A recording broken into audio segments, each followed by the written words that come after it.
Kalashnikov area right there. Yeah. Cod piece. Hey, speaking of that area, you guys remember years ago when I showed y'all the Pumps to the Bump video, MC Hammer? Yes. And he's out by the pool and he's got that whacker packer on. And dude, he has got the entire unit swinging everywhere. But it was funny because I was showing somebody that video yesterday that didn't know old school Deion Sanders, because Deion Sanders is in Pumps and a Bump too.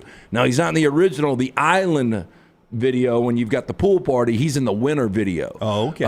But that video is one of the funniest things I've ever seen. I don't know if we can play it. We probably get dinged, right? Probably Yeah. we can't play it. So good. Yeah. So good. But old school Deion. Our friends at the Pants Store, your game day headquarters, Alabama and Auburn game day polos, hats, and quarter zips, and no skims there. You just get great gear to wear to the games. You choose from famous name brands like Gentile, Cutter and Buck, Antigua, Elephant Head, and Taylor and Mick. Ladies, look no further for your game day needs with skirts, rompers, clear bags, and booties. Find any of the great game day locations near a stadium close to you, Auburn and Tuscaloosa, Crestline, Hoover, Huntsville, Leeds, or anywhere online at pantsstore.com, pantsstore.com. All right, everyone is still talking, and coaches are now getting asked about Michigan sign stealing and the ongoing saga. The new information that came out from Pete Thamel and Mark Schlabach overnight, and this is not surprising, is that there was a 12th Big Ten team that he had bought tickets for in the last 3 years, so 12 of the 14. But it got outside of that, too.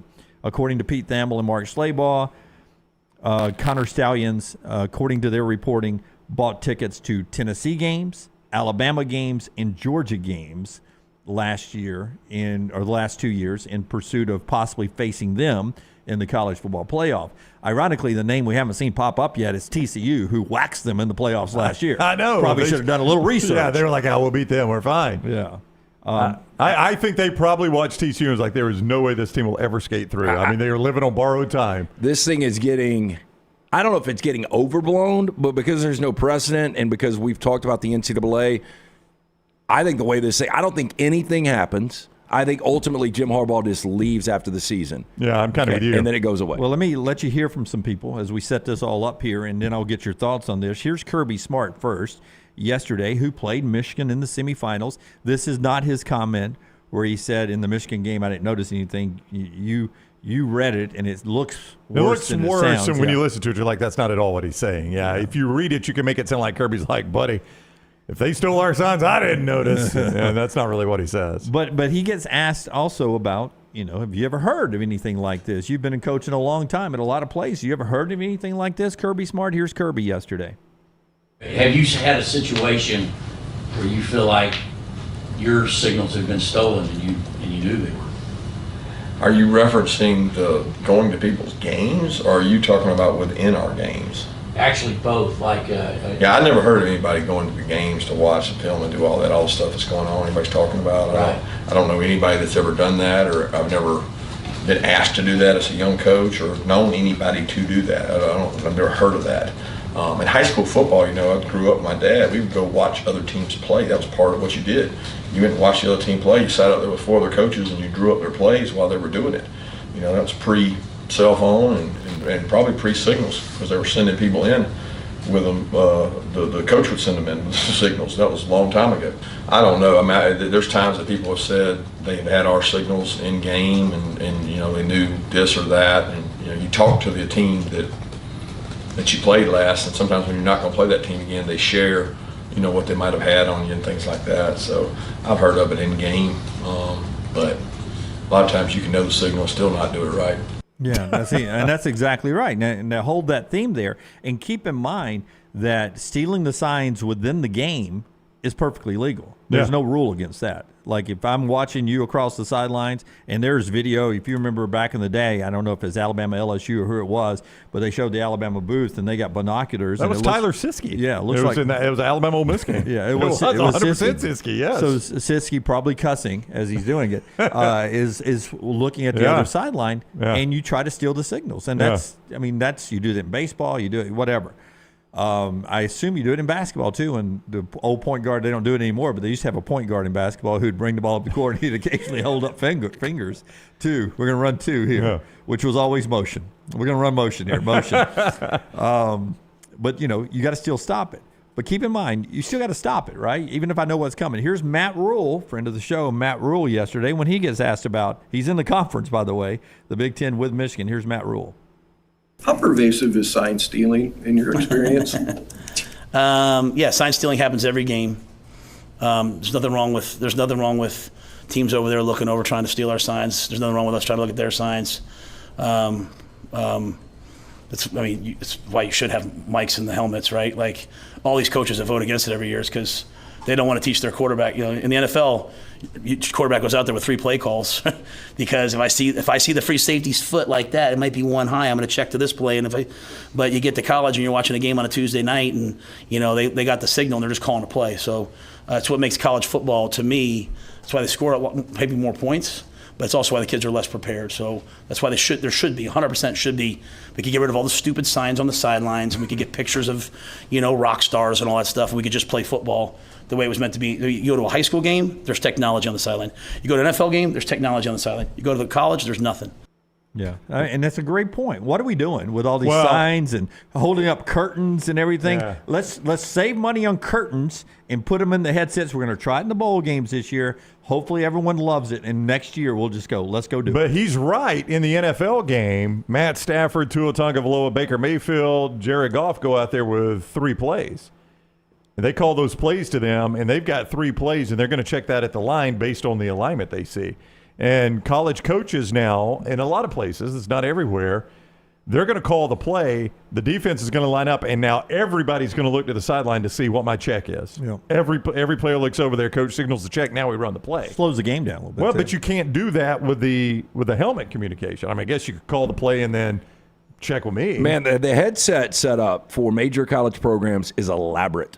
And I think I told you guys a couple of years ago, I ran into the guy that runs Alabama's in a hot tub down at the beach, and we were just having a conversation. Matthew Dunaway? Was that his name? I think so. I don't know, don't burn the guy. I don't know. Yeah, he's a local guy. I don't know what he told Lance, so let's not burn him by name. Yeah, I know, but Sure, he it wasn't Matthew. He was talking about Saban's setup and the assistant coaches at Alabama and what all goes into it. And it was really fascinating. But my point is, if you have technology, and that was 4 or 5 years ago, why can't you just make it simple like you do in the NFL? Yeah, I think you can. And, a lot of people were asking in the chat room yesterday what prevents the coach, from talking to the quarterback, after the ball is snapped. In the NFL, it shuts down at the 15-second mark on the play clock, and it opens back up as soon as the play is over. Yeah, and I think that is done manually by An NFL official. An NFL official. I who think you're turns right on off that, the but communications. I really don't know. Yeah, and this also comes with a defensive captain Yep. with a mic on. You'll see the green stickers on helmets that stick out, unless you have a green helmet. Then they sure they throw on a different color sticker. But that means that communication has been checked and is approved. That And he's the one guy. Yeah. is the one guy who can have it. There is talk of the NFL of eventually putting it in all the helmets, which I don't see why that would be a problem either. It doesn't bother me either. Luginbill on Ball this week, he proposes you put it in every skill, anybody, the quarterback and anybody outside the box. So all the receivers and the quarterback. Yep. You put it in their helmet, and he's like, I think that solves everything. Yep. And you don't have to put in the offensive line helmet, but technology breaks down some, and you'll see it sometimes in the NFL or even in college when the headsets aren't working in the press box. They'll go over to the other sideline and say, "It's been a long time since I've seen this happen." It's very Shut rare. yours down. But they'll go, "Hey, everybody take your headsets off. It's not working for the other team, so no headsets for either team." It's a rule. You got to have fair and balance and all that. Used to happen. I forget which SEC team always had a problem when they'd go on the road. Alabama would have a problem when they'd go on the road. I like how it was Alabama. It was That's Alabama. yes. When they go on the road, they'd have a problem with their road headsets. Occasionally during the game, they would lose that. I'm getting Rick and Bubba in mine. I don't know what y'all like. But to say all this, let's hear from the people who played the games.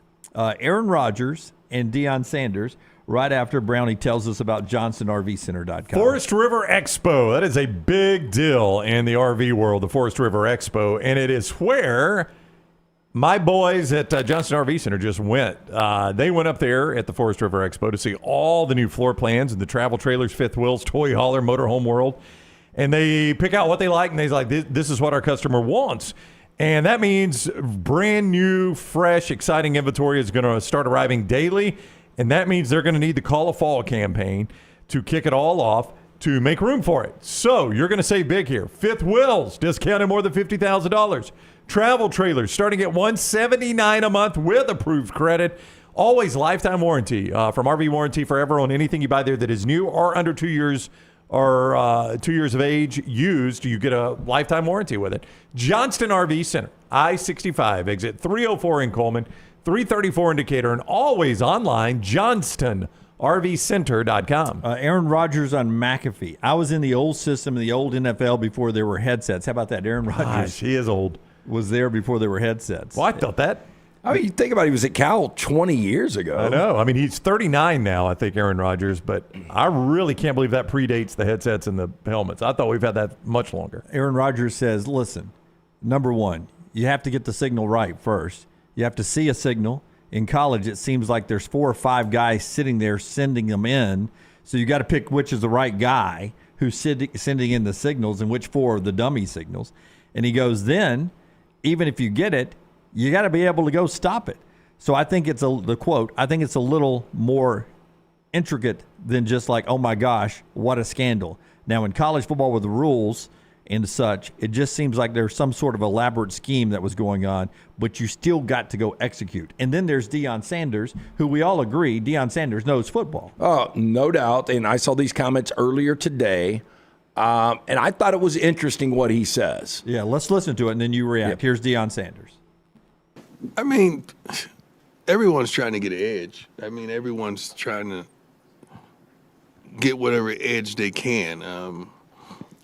You could have someone's whole game plan. They could mail it to you. You still got to stop it. You still got to stop it. So in football, it's not as pronounced as baseball. If I know a curveball is coming, I got you. You know, with football, I don't give a darn if you know a sweep is coming. You still got to stop it. Physically, it's a physical game. You got to stop it. So that's a little tough. I don't buy into a lot of that stuff that someone's stealing this, stealing that. I don't buy into a lot of that stuff. You still got to play the game. Back in our glory days with San Francisco as well as the Cowboys, you know darn well Emmitt Smith is getting the ball. You know darn well Mike Irvin is running the comeback. You know darn well Jay Novacek is going to do what he's going to do, and you couldn't stop it. It is what it is. Stop it. Look, he knows football as well as anybody, but I would say this. You mail a better team the game plan, they're going to beat you. And Wake Forest is proof of that. There is a difference in running and passing. If you don't have an assignment and you know somebody's running tall sweep right, or if you're an edge rusher and you know they're passing, there's a difference there. Yeah, but it has changed so much over the years because now they're run-pass options. Because you could be playing, okay, you've got so run-pass option. Well, I'm reading how you're reacting, and that's going to be not a handoff unless you're Cade Klubnik, and then I'm going to throw it, or I'm going to hand it to him and not throw it. So there's reading what you're doing, and then so many of the routes now is off leverage.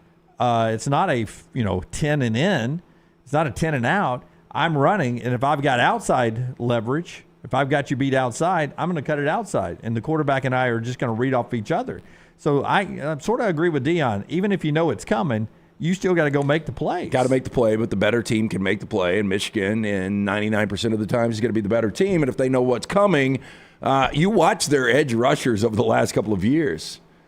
And, I mean, you think about guys like Aiden Hutchinson, who is, unbelievable at the next level right now. When that guy knew it was pure pass and he didn't have to sit back, that guy's unblockable. The most damning piece of video I have seen is from the Ohio State game last year, though, when the guy that I am told in that video is Connor Stallions.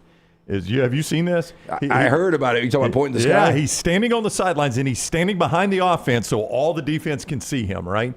And Stroud is in the shotgun. He reads the defense, looks to the sideline for the check, and the whole time he's looking to the sidelines, you could see the Connor Stallions guy craning his neck to watch the signals. And as soon as you can tell the signals are done, he holds a finger up in the air, and then everybody behind him holds up the same signal, and he's signaling to the defense. Based on the signals he's watching now, could they have stolen those in game? Absolutely. I don't even know what point in the game that was. Right. But I am saying it was happening. Yeah. Now, did he have them going in, or did they steal them in the game? Now, as all of you are saying, nothing's going to happen. Nothing's going to happen. Adam Rittenberg, according to his reporting, saying that it could happen on 3 different fronts. One, the College Football Playoff Committee could impact Michigan's ranking with this information. By the way, 1 hour of videotape was sent to the NCAA yesterday of different cut-ups of what Brown is talking about, the signals being stolen, and video cameras being used at these stadiums. 1 hour of video was handed over to the NCAA yesterday. Adam says, though, the College Football Playoff Committee likely won't impact Michigan's rating at all. Dangerous precedent if they do it. Boy, I hope they don't do it. That was the phrase he said, because then you're having to do so much in the future with the committee. The NCAA could do something, but we talked about it yesterday, that the NCAA are slow ever to act. It takes a long time to work through their red tape. The fastest and the body that could do something immediately is the Big Ten, because it's a violation of one of their main rules. But a new commissioner, Michigan's a powerful program. Oh, and by the way, a national championship favorite. A national championship favorite, which brings money and recognition and everything to the something Big they Ten. hadn't done in a while. And as Adam points out, he goes, and would you really want to piss Fox off? Yep. Who is just signed on with billions of dollars for your future, and you're going to piss Fox off by eliminating Michigan from the Big Ten championship game, which is going to be on their platform? I mean, you mentioned the numbers. I mean, if Michigan can beat the hell out of somebody and they can still generate bigger numbers than what you got with USC and Utah, I mean, they're obviously a huge draw. Here's another angle. Think about this. I remember when we were in school, if you got caught cheating, you get expelled. Get expelled. And if I'm a Kick 'em out of the league. if I'm a Michigan student, though, I'm like, okay, you just caught me stealing on this biology exam. But the highest paid employee in the state employee, is Jim Harbaugh, your head coach. And he's running a cheating scheme. Yeah. I mean, they've been doing this scandal for years, and you're going to throw me out and basically smear my entire career moving forward because I cheated on one test. Sounds like a lawsuit right there. Watch out. I mean, would you be surprised? No, hey, I would. Does Michigan State have a good law school? If I was on the jury and I was sitting there, I'd be like, damn, you got a point. You know, right? You're right. Yeah. You're So right. you had one situation where you cheated on a test and they threw you out of this university, this prestigious university. Where the face right now, I don't know if you guys agree, when I think Michigan, right now, I think nothing but Jim Harbaugh. Yeah. Yep. Like, I have to think for a minute to remember Juwan Howard's a basketball coach. And I don't even know what a close second is right now. Yeah. But I do think about the scandals now with him. With Harbaugh? Yeah. Yes, absolutely. I don't know why, but it's gone from. He's a guy that has always pushed the envelope. You know, a lot of recruiting rules are the way they are now. Nick Saban's contributed to this too because of Harbaugh, though. Yeah. Like Harbaugh's like the camps that he started here in the South. Yeah, which did nothing, but it changed the rules. Yeah, I mean, he's pushed the rule envelope very, very hard in his time at Michigan. Yeah. And apparently has crossed it a couple times. I will tell you, I just don't like the way we do it in the NCAA. If you're going to punish people, you end up punishing the future player for the penalties of the past players and coaches. I don't like that. I do wish it could move faster, and if there's something you're going to punish them for, you do it now because it's impacting the games now. But I agree with all of you guys. I don't think anything's going to happen. No, and I think Connor Stallion is going to be a guy that disappears and will be disassociated with the program. And have plenty of money. And he will have a ton of money. That's right. One thing we don't want him doing is talking. To keep his mouth shut. Exactly right. All right. Show being brought to you by our friends at Odie's LT. Rockstar, it is. 1, 2, 1, 2, 1, 2. Hey, it's my first time in 2 weeks. Oh, wow. You're fresh. Yeah. We went to the Comedy Club Stardome last you week. You put it in your phone? You know how to get there? I do. Yeah. I'll be able to get there. This is going to be back-to-back, though. This is a home and home because we're doing Odie's Team Trivia at Crestline tonight, the original location. Tomorrow night, Bud Light Game Night at the new Odie's in Homewood from 5 to 7. But join us tonight. Get there a little early. We'll be on stage around 8 o'clock. You can enjoy some of the great food from Rodney Davis, award-winning wings, delicious burgers, fantastic salads, and they've got chili. Could be a little chilly weather tonight. Wow. I did chili last night at the house. Fantastic stuff. But Rodney Davis, best food out there. Stop in, see Will Haver and that great staff, Odie's Tavern. Take the next round anywhere you go with official Next Round gear. Buy yours today at nextround.store.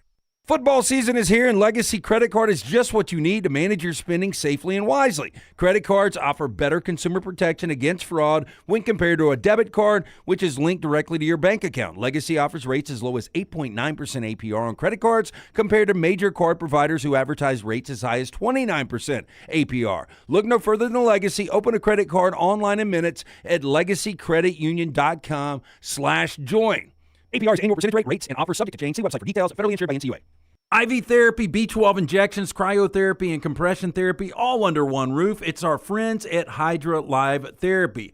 IV therapy treatments are packed with nutrients to increase energy, reduce stress and anxiety, and boost your immune system, and more. If you mention the Next Round at checkout, save 20% off any service. You can join the IV League today. Members are rewarded with deep discounts. Make sure you ask about that. Hydra Life Therapy open 7 days a week. Homewood, Tuscaloosa, and coming soon to Greystone. You want to look great while supporting your favorite show? You know the place to go is the official Next Round store at nextround.store. Yes, there are .store domains, and we have one. From shirts to hoodies to hats and all kinds of fun stuff, you can rep the Next Round anywhere you go. At the beach, Next Round hats to block out that sun. Up north in the winter, get you a comfy Next Round hoodie. Just need something to put your $20 beer in at a game? Get you a Next Round koozie and throw that thing in your pocket. You never know what stuff Jim's going to make me put in there next. Check it out. It's the Next Round store at nextround.store. Hey, Lance Taylor from the Next Round to tell you about one of our favorite places for breakfast, lunch, and dinner. That is Hamburger Heaven since 1982. Hamburger Heaven has been serving Birmingham's best hamburgers, cheeseburgers, French fries, hand-spun milkshakes, and sandwiches made fresh to order. All of their ingredients are fresh and prepared daily. This includes their beef, always fresh, never frozen, hand-pattied each and every day. For breakfast, lunch, or dinner, visit any of the 4 locations, Highway 280, Irondale, Gardendale, and Homewood. The extra hours of sunshine are back on the clock, and that means it's time for golf at Timberline, a short drive from Birmingham or Montgomery. Go to timberlinegc.com, timberlinegc.com to book your tee times, schedule a lesson, or just drop by and use the TrackMan technology on the driving range. The course is always fun, in great shape, and you can even become a member. Get all the details at timberlinegc.com. It's time to get your golf on with our friends at Timberline. The Next Round golf card is back and is presented by Urology Centers of Alabama. For $89, play Limestone Springs, Cross Creek, The Meadows, and the renovated Woodward Golf Club. $247 in value for just $89. Or get bonus gifts with the Deluxe Golf Card for $119. No restrictions, good through September of 2024, but supplies are limited. Buy right now at nextround.store.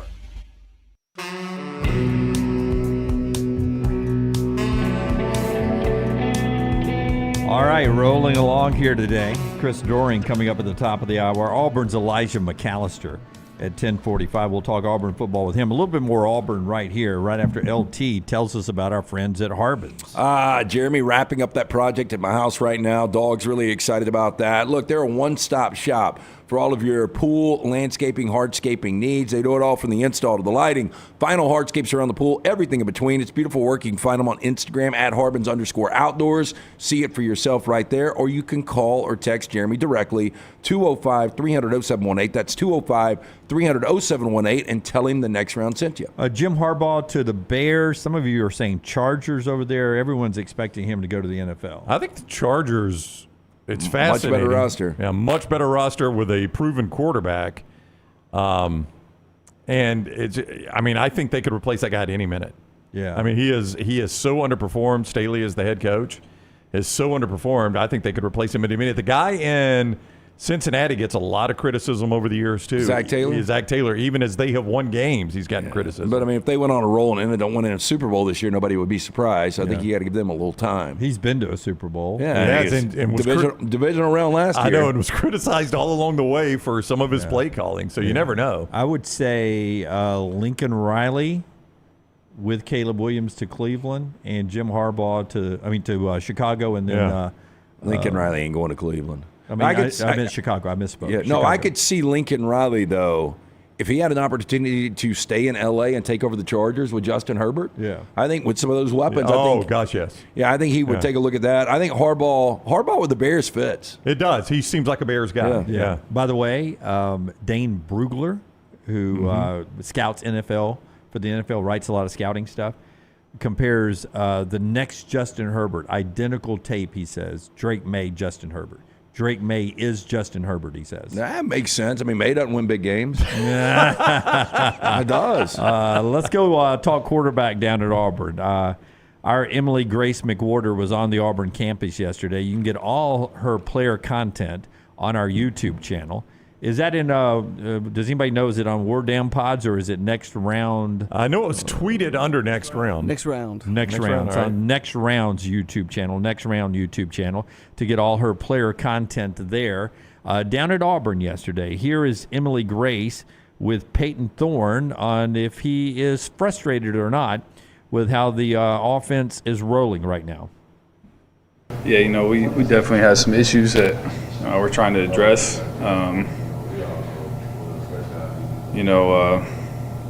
We got to get on the same page with what we're doing with kind of everything. I don't feel like we're necessarily on the same page right now on Saturdays. I felt good with the plan going into the game on Saturday in terms of the pass game.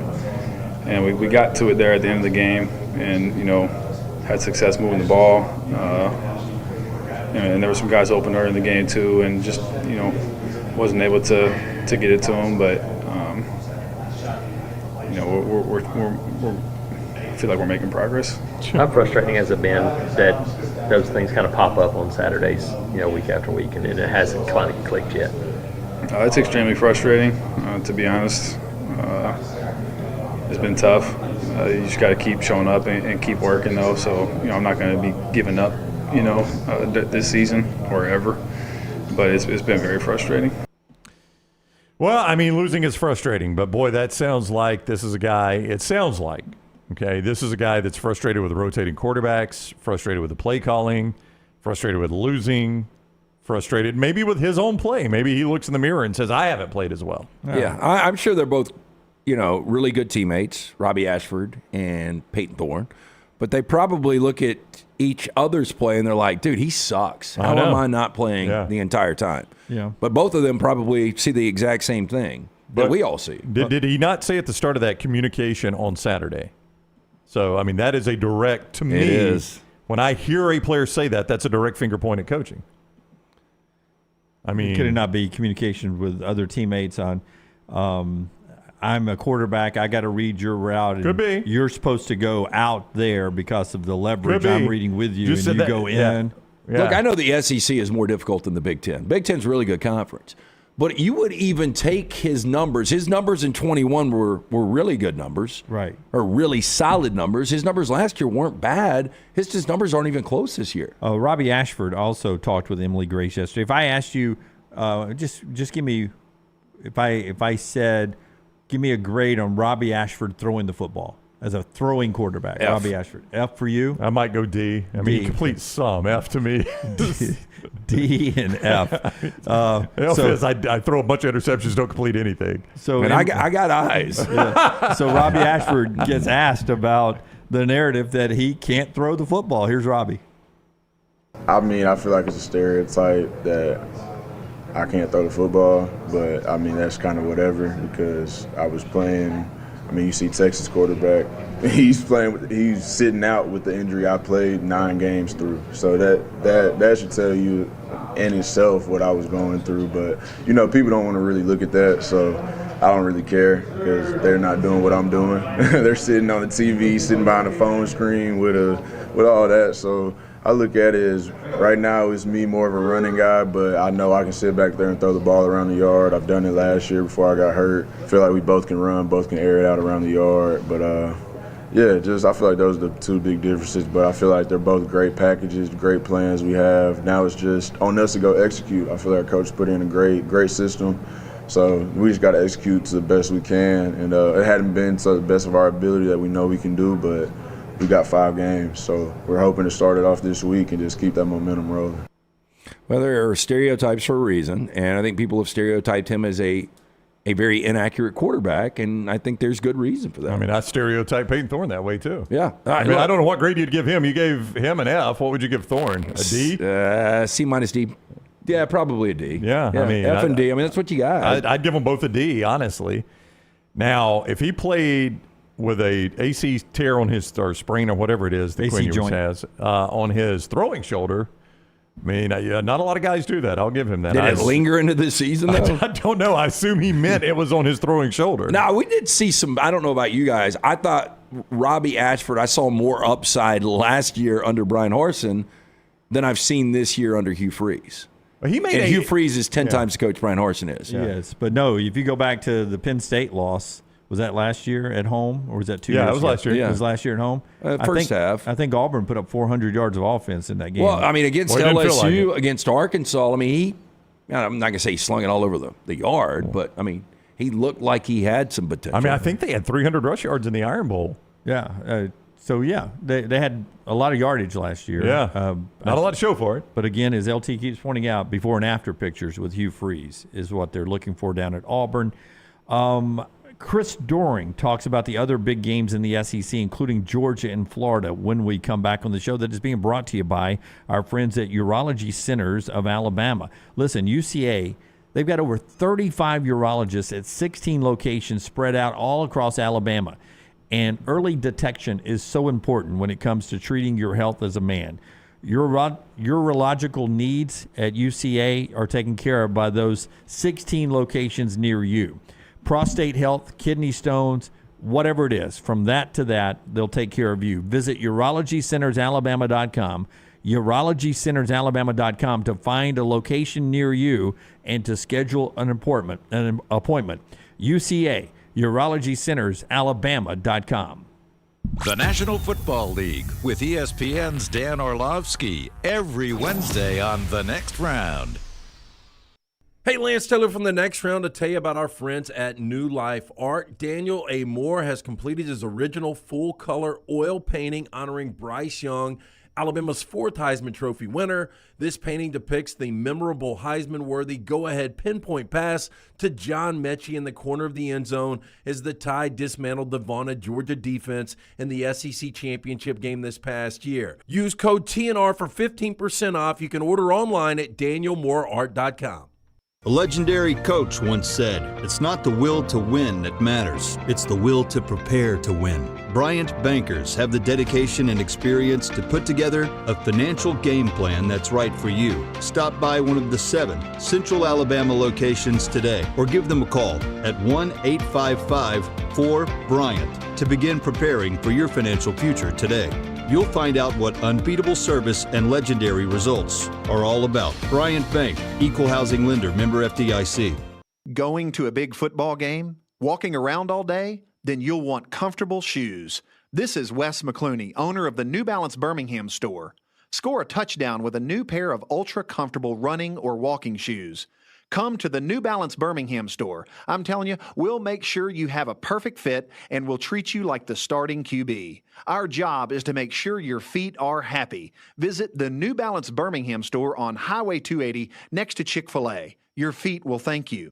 You could win a Dodge Challenger RT or your share of $25,000 in free play and cash at Birmingham Racecourse Casino. The more you visit, the more chances you have to win. Play the latest, most exciting games around with fun bonuses and big jackpots. You could be a winner too. Come win your share during the Challenger RT and $25,000 giveaway at Birmingham Racecourse Casino. Drawings October 27th and 28th. Located off I-459, exit 31 Derby Parkway. Must be 21 or older. Must be present to win. Hey, Lance Taylor from The Next Round. You've heard me for years talk about our friends at Bromberg's Jewelers, and we welcome you to stop by and see that great customer service at the Mountain Brook and Summit locations, but we'd also love for you to check out their new online shop. They've got plenty to choose from. Great gifts, big and small. Available online, they've got David Yurman, Tudor watches, select diamond and gemstone jewelry, William Henry, seasonal and favorite giftware items and baby gifts as well. They've even got an online sale section. For more information, brombergs.com. The Next Round is so much more than the show you get from 9 to 1 each day. So make sure to head to our official YouTube channel at Next Round Live and subscribe to get all of our latest content. We, of course, have plenty of specialty content and shorts based all around the sports in the heart of the SEC. But we also talk pro sports, gambling, lifestyle and entertainment, and so much more. It's the Next Round YouTube channel where you never know what you're going to find next. Subscribe now to see the latest content and get notifications when we go live. That's at Next Round Live on YouTube. Jim Dunaway, Lance Taylor, Ryan Brown, and Rockstar. Live from the Birmingham Racecourse Casino Studios, The Next Round, presented by Bud Light, is on now. Auburn captain Elijah McAllister coming up later this hour. Part of the show being brought to you by Maestro Dobel Diamante, the world's best tequila. We've tried it. Trust us. It's that good. 100% pure agave. It's aged in wood barrels from the Balkan region of Eastern Europe. That process gives you a crystal clear, crisp tequila. So good, I just pour mine over ice, throw in a twist of lime.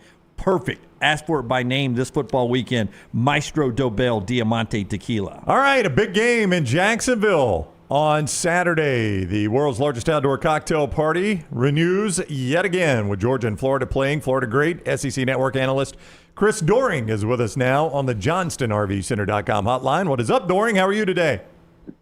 I'm good, man. Good morning, boys. Good to be back with y'all. Yeah, it's always fun talking with you. This game, it feels a little different. Feels like Florida's playing a little bit better, and it is going to be interesting to see Georgia play an entire game without the use of Brock Bowers now.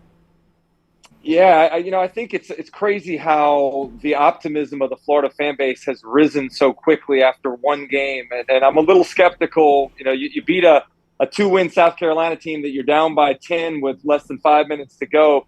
I'm really happy for Florida to be able to kind of get that win and what that may signal for the future.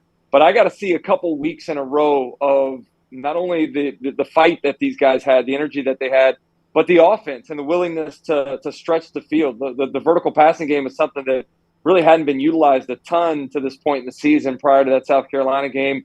They hit, I think, 11 explosive pass plays of 20 yards or more against the Gamecocks.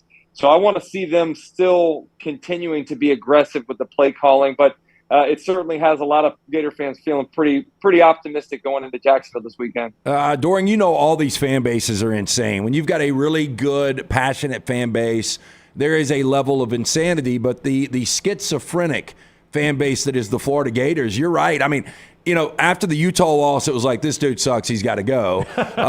Then, they went 3 straight. Tennessee, they bounce right back, everything's good. They get shellacked by Kentucky, dude's got to go. They've won back-to-back games, including the South Carolina game you were talking about. But when you look at this schedule, it is brutal down the stretch. And there is a chance this team could go 6-6. At 6-6, where is this fan base after year 2? Yeah, it's a great point because, you look at it, maybe the only win that you're feeling really good about is the Arkansas game coming to Gainesville next weekend. But, and I look back to last season. You go have maybe your best performance on the road in College Station. You beat South Carolina at home. You're feeling good about potentially getting to 8 wins. And then you lose to Vandy and you lose to Florida State to cap the season off. And it feels very different with a 6-6 season as opposed to what was available to potentially get to an 8-4 year. It's very, very reminiscent of last year as you look at the schedule. But I do think that this is a team that is better in terms of overall talent. I think they've upgraded the skilled players around the quarterback. Graham Mertz has done a tremendous job. I don't know about what you guys thought, but heading into the year, I probably wouldn't have had him in the top 10 of the SEC quarterbacks. I think he is probably in the top 3 right now, has done a great job in what he's being tasked to do. A lot of talent and the skill players around him. And then defensively, they've improved the defensive line significantly. And I think you're seeing that manifest itself in their ability to get off the field more on third down. They're creating more third long situations. They're playing better in terms of their overall discipline. And I think that this is a team that is headed in the right direction, particularly given the fact that Florida right now, number 3 in the 2024 recruiting class, which has Florida fans feeling even more optimistic. How do you think Carson Beck is playing this year as the new quarterback at Georgia? Yeah, we've been very critical of the schedule that Georgia played so far. And obviously the Oklahoma game getting removed from week 2 makes it look much more easy. But I do think that it's been perfect for this Georgia team as a whole and perfect for Carson Beck because he has been able to get his feet wet. He has been able to learn on the fly a little bit here and not being forced into some really difficult positions. I love the way they came out and played against Kentucky, scoring on their first 6 possessions of that ball game. This will be an interesting game for Carson, returning to his hometown of Jacksonville, maybe the toughest test to this point in the season. But I do think that this is if you're Austin Armstrong in this Florida defense, let's test him. Let's see how comfortable he is, especially without that safety blanket Brock Bowers not being available to you. So I do think that this is one that's going to go a long way in helping define what we think of Carson Beck. And let's be honest, this is a brutal 4-game stretch for the Bulldogs. I don't know that I've ever seen an SEC schedule with 4 successive games as challenging as having to play against Florida, Missouri, Ole Miss, and going to Knoxville. If he makes that run all the way through and they stay unscathed, I think you might see his name start to be inserted in some Heisman talk. Dude, don't make me go pull up the SEC West over the last 5-6 years. I'll find a schedule tougher than the one you just read out. In 4, so you find me 4 successive games that are as difficult as those, and I will come back on the show and apologize to you. Okay, I'll work on it, but I'll have to use the other 2 because they have very smartly kept my your phone number out of my phone. They've got it, so I'll have to send it through Brown or LT. I wanted to ask you though, Dominic Lovett and Ra Thomas. Did you expect more out of them this year when they went into the Georgia team? Because off season we talked a lot, man. Look what they're adding at the receiving corps. Yeah, I think I did. But I think it's probably more about the success of some other players. You look at what Rosemary Jack Saint has done this year, has been a focal point of the passing game. You look at having Ladd McConkey back is certainly a big factor now. All we heard in the offseason was how much Dominic Lovett had acclimated to this offense. But, Ra is one that maybe was having a little bit of a harder time.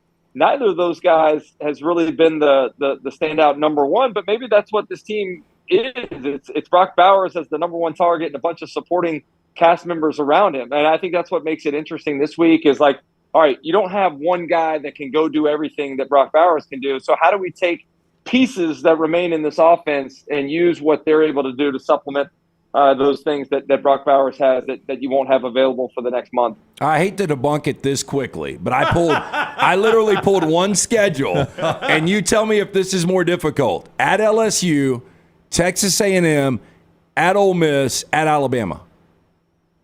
Are we talking about 4 successive weekends with no buys in between or anything? Okay, I have not checked if there was a bye here. This is Arkansas. Now, they've lost 6 straight games, but they lost at LSU, against A&M, at Ole Miss, at Alabama, Okay. 4 consecutive on the schedule. I don't know if there was a bye in there or not. I'm going to defend Doering here. I'm talking about with no buys. Okay, let me check. And I'm going to defend Doering here. I think we were talking about contenders, too. Like, Georgia's a contender having to face that. I mean, if you're Vanderbilt or a lower-tier team, you're going to run up against 4 ranked teams in a row. Every 4-game stretch for Vandy. That's so, right. yeah. I mean, we were over at this end of the table. We were talking about contenders, championship races over at this end. Chris Doering is with us. SEC Network at Chris Doering on Twitter is where you find him. You'll see him on the SEC Network throughout the weekend. He's on the JohnstonRVCenter.com hotline, also Sirius XM with our boy Peter Burns. That was consecutive, though. Okay, there you go. Was it? Yeah. All right. So let me ask you this. If I'm a fan base who, and I guess both is a legitimate answer here if you want to answer it that way, who should I have more faith can get this back on track, Jimbo Fisher or Sam Pittman, if I'm a disappointed fan right now? I mean, I think it's got to be Jimbo Fisher because you have so much more talent available to you. I mean, Arkansas's roster is depleted significantly. The offensive line has been the real Achilles heel for them this season. The receivers can't really separate. I feel bad for KJ. I mean, he's kind of been a one-man band trying to make things work there. For Texas A&M, I mean, you got maybe one of the best 2 defensive fronts in the conference.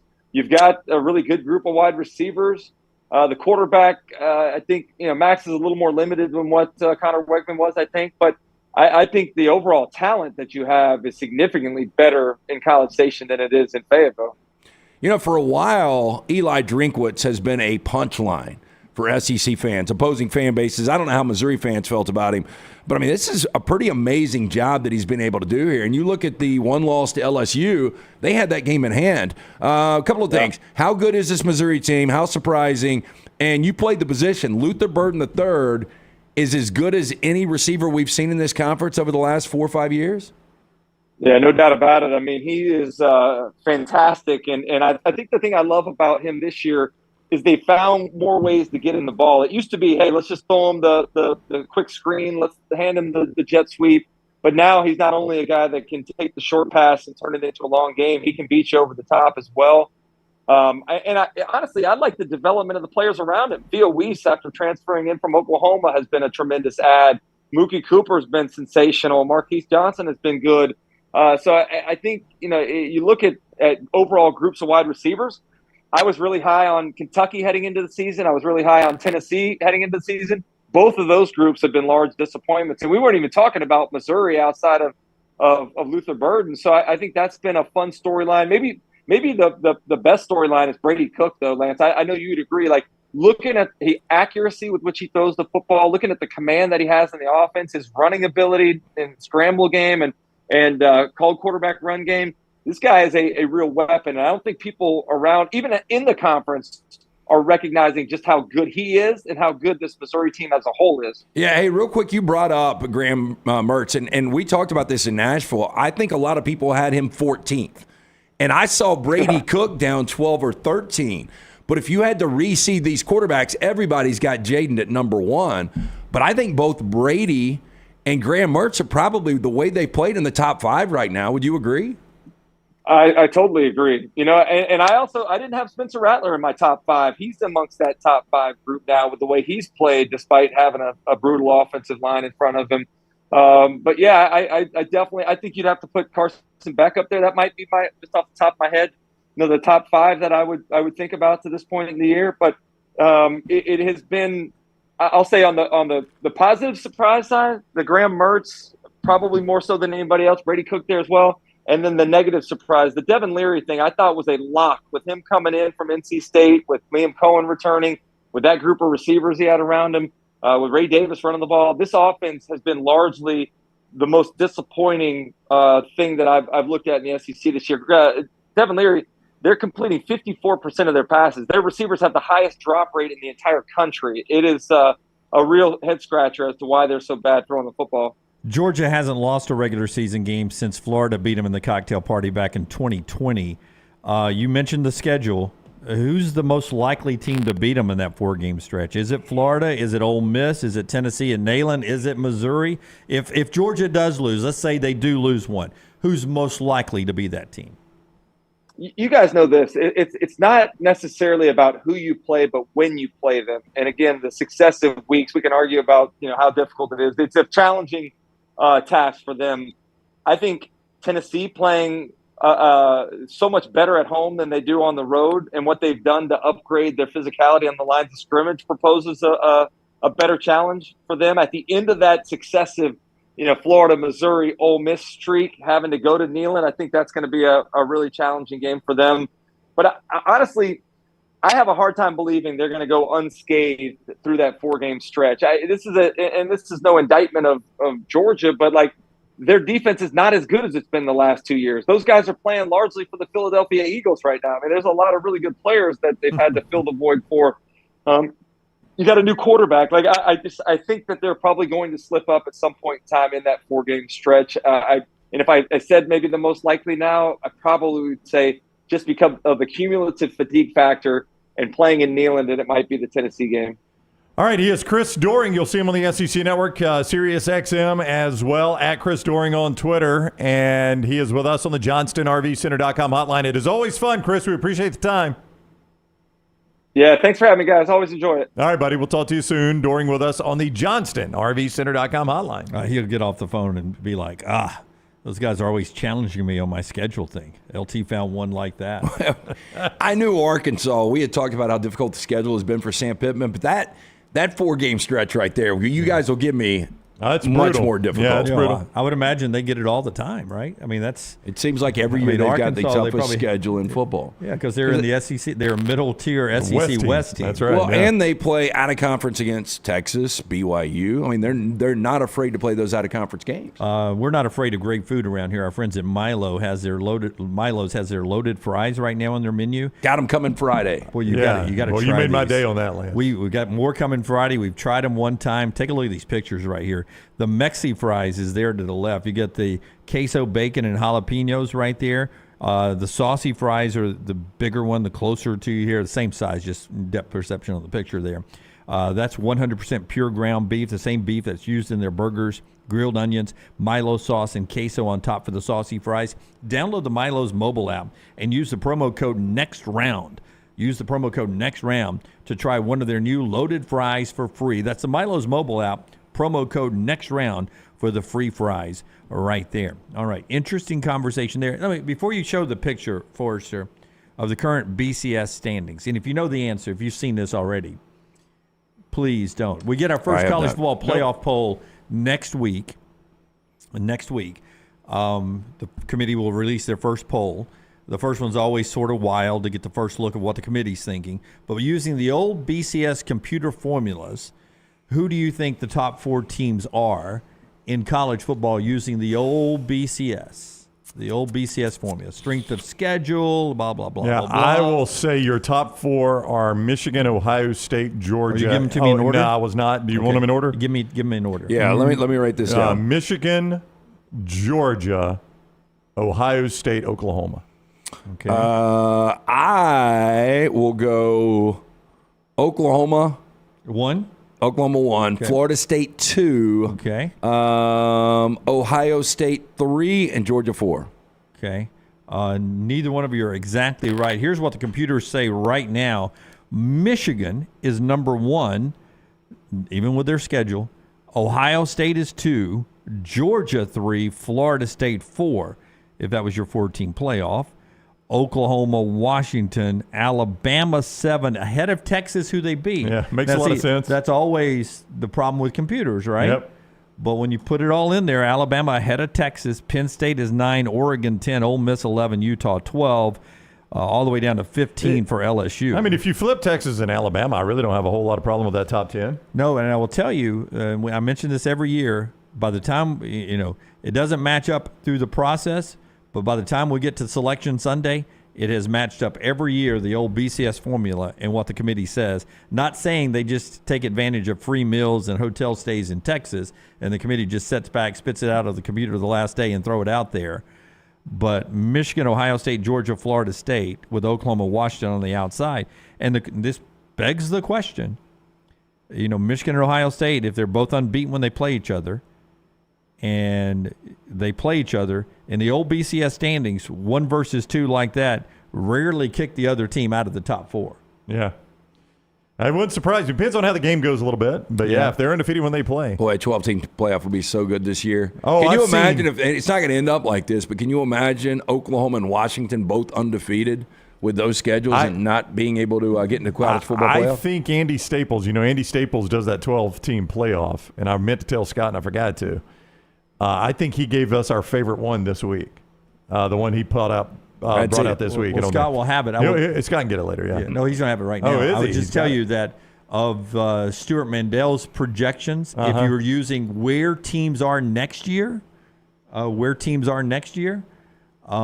Texas and Oklahoma in the SEC, Utah in the Big 12, there would be all the conference champions still with the 6x6 models. The 6 at-larges would be 3 Big 10, 3 SEC would be the at-larges. You better get comfortable with that. That's going to happen. That's what Stewart says. Says you better get comfortable with it. You better be a conference champion if you want in this thing moving forward, because the SEC and the Big 10, and they're going to eliminate the 6-6 as soon as they can, because Notre Dame will vote with them to eliminate the 6-6 and get an extra wild card because of what I just showed you, the 3-3 in the Big 10 and the SEC. So the 3 wild cards in the SEC, obviously Alabama would be one. I think Ole Miss, and then is it Missouri or LSU? No. See, you got Texas and Oklahoma are in the SEC. This is for the future. This is the future. So Ole Miss wouldn't be one of them. It would be Alabama, Texas, and Oklahoma with Georgia as your champion right now. Boy, and Ole Miss with one loss would be pissed. Yeah, they would be, but that's the future. Here is the Andy Staples projected 12-team field you were just talking about, Brownie. I mean, how exciting is this? Bo Nix never beats Alabama. I mean, he did one time. Alabama, Oregon in Tuscaloosa in the first round. Utah at Texas in the first round. Penn State at Washington in the first round. And look, I mean, you're going to have a group of 5 team, but I mean, Air Force at Ohio State's a fun enough game. It's fun enough. It's fun. It drinks fine, don't it? I mean, tell me that's not a fun first round with those other 3 games. The problem Andy's making with these is that, unfortunately, the first 2 years we're going to go 6-6. You're going to have 2 group of 5s in there. Damn.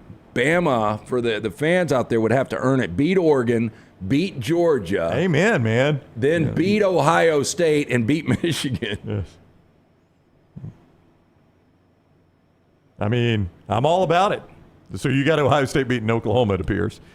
Yeah, I would feel pretty good about that. And surviving Air I mean, Force. but imagine if that is Alabama's path. I mean, whether it's Ohio State or Oklahoma. It's earned. If you had to beat Oregon, Georgia, Ohio State, Oklahoma, and Michigan. I mean, Ohio State or Oklahoma and Michigan. Yeah. And that's your path to a national championship. I mean, there would be no arguments at that point. The current setup would have the Georgia game and a bowl game. Right. Yes, it would not be in Athens. Do you think we'll ever see a double-digit seed, 10, 11, or 12, win this thing?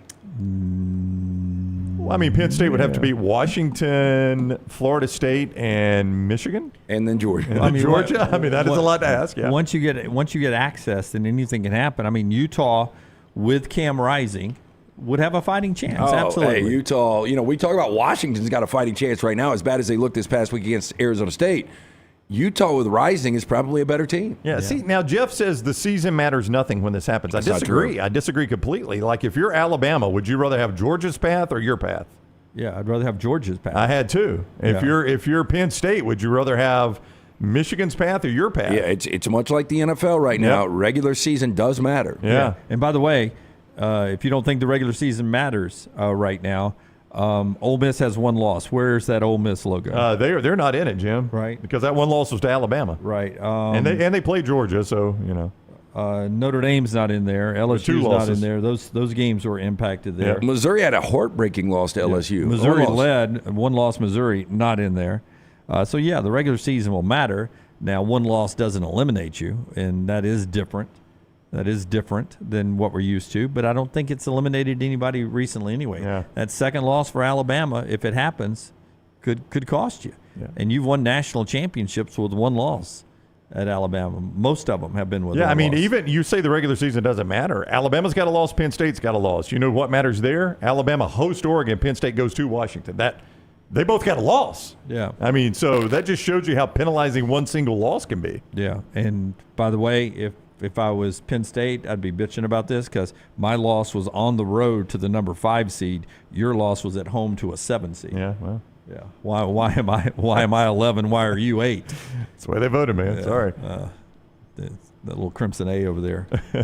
All right, that's the Dream World looking forward there and the old BCS computers to show you how that works. When we come back, LT's got our 4 downs today. The show is being brought to you in part by our friends at A+. Tell us about A+, Brownie. Well, Jimmy D, that's who did our master bath. My guy, Brad Bell, A+ Tile Home Remodeling. He does tremendous work, and master bath and kitchen are his specialties. And listen, that's where you're going to make your money back when you go to sell your house, is if you spend on the master bath and the kitchen. And Brad does amazing work there. Scott is showing you photos of the master bath in our house when we bought it. It's fine. It's just not what we wanted. We wanted it more updated, and we wanted the darker colors. So we shared that vision after my wife scoured the internet and found Brad Bell. She talked to people, and they said, look, Brad's the best guy. So we gave him our vision, and he did it to a T. Updated our bathroom, gave us the darker tones that we wanted. It was not some cookie. He didn't come in and say, no, you're going to do it this way. He said, you tell me what you want, and I'll make it happen. He did. His crews were efficient. They were timely. They did great work. They were clean. I mean, just everything you want out of his crews. In fact, Lance saw the work he did. He's like, I'd like that in my master bath. And just to show you, Brad's not some cookie cutter guy. It's the exact opposite with Lance, darker to lighter. So he did it to Lance's vision in his bathroom. Brad Bell, A+ Tile Home Remodeling, 205-422-1758. That is 205-422-1758. A+ Tile Home Remodeling. If you miss any of that, reach out to me. I'll be glad to get you in touch with my man, Brad Bell. Everything Alabama, all the time. Subscribe and set alerts at Roll Tide Pods on YouTube and wherever you get your podcasts. Man, I love a good meal. I'm Jim Dunaway. A good meal is what you get with my friend Sterling at Champy's Chicken on Highway 119 in Alabaster. We're talking great southern fried chicken, wonderful sides, hand-cut chicken fingers, po' boys, and those Mississippi Delta recipe tamales. You got a perfect menu for everybody. Champy's Chicken is perfect for watching the big game or taking a meal to the lake house, down to the coast, or stay in the restaurant and dine in a great atmosphere. It's all made fresh to order right there on 119 in Alabaster, Champy's Chicken. Hey, if you're looking for Birmingham's best pizza, you need to stop in and see our friends at Slice Pizza and Brew. It's as local as you can get, from the ingredients that go into every pizza to the beer on tap. For a great lunch or dinner, go see our friends today, Vestavia or Lakeview at Slice. Support the show and grab some great t-shirts and hoodies right now in the Next Round store. Buy the Alabama State Map shirts in your team's favorite colors, the popular Y'all Can Have the Rest, or Next Round flag shirts are also online now. Just go to nextround.store. That's nextround.store. The traditional Next Round logo shirts are there too. Buy them for yourself, or they make a great gift for someone else. And let us know what you'd like to see in the store coming up. Nextround.store. That's nextround.store. A legendary coach once said, "It's not the will to win that matters, it's the will to prepare to win." Bryant bankers have the dedication and experience to put together a financial game plan that's right for you. Stop by one of the 7 Central Alabama locations today or give them a call at 1-855-4-BRYANT to begin preparing for your financial future today. You'll find out what unbeatable service and legendary results are all about. Bryant Bank, Equal Housing Lender, member FDIC.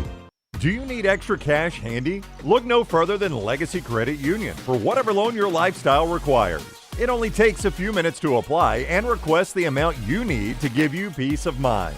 With affordable low rates and manageable payback plans, a Legacy Lifestyle loan is crafted just for you. Apply online today at legacycreditunion.com/join. Lifestyle loans from Legacy. Terms and conditions may apply. Legacy is federally insured by the NCUA. Remember the name Way to Wellness if you're battling weight loss in your life. I'm Jim Dunaway from the Next Round. There was a time I was over 216 pounds until Way to Wellness helped me lose 45 pounds, and now for over 2 years, they've helped me keep that weight off. Here's their website, aplanforme.com, aplanforme.com. That's a great name for a website because there's no cookie cutter plan. Everything is designed specifically for you. No contract, no sign-up fees, and your first consultation is free at Way to Wellness. Want more of the show? Download the app or visit nextroundlive.com for the latest podcast.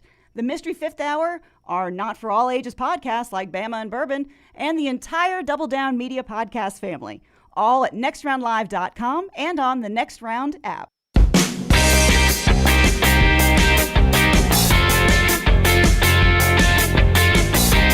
All right, LT's got 4 downs here in just a second. A couple more things to get to.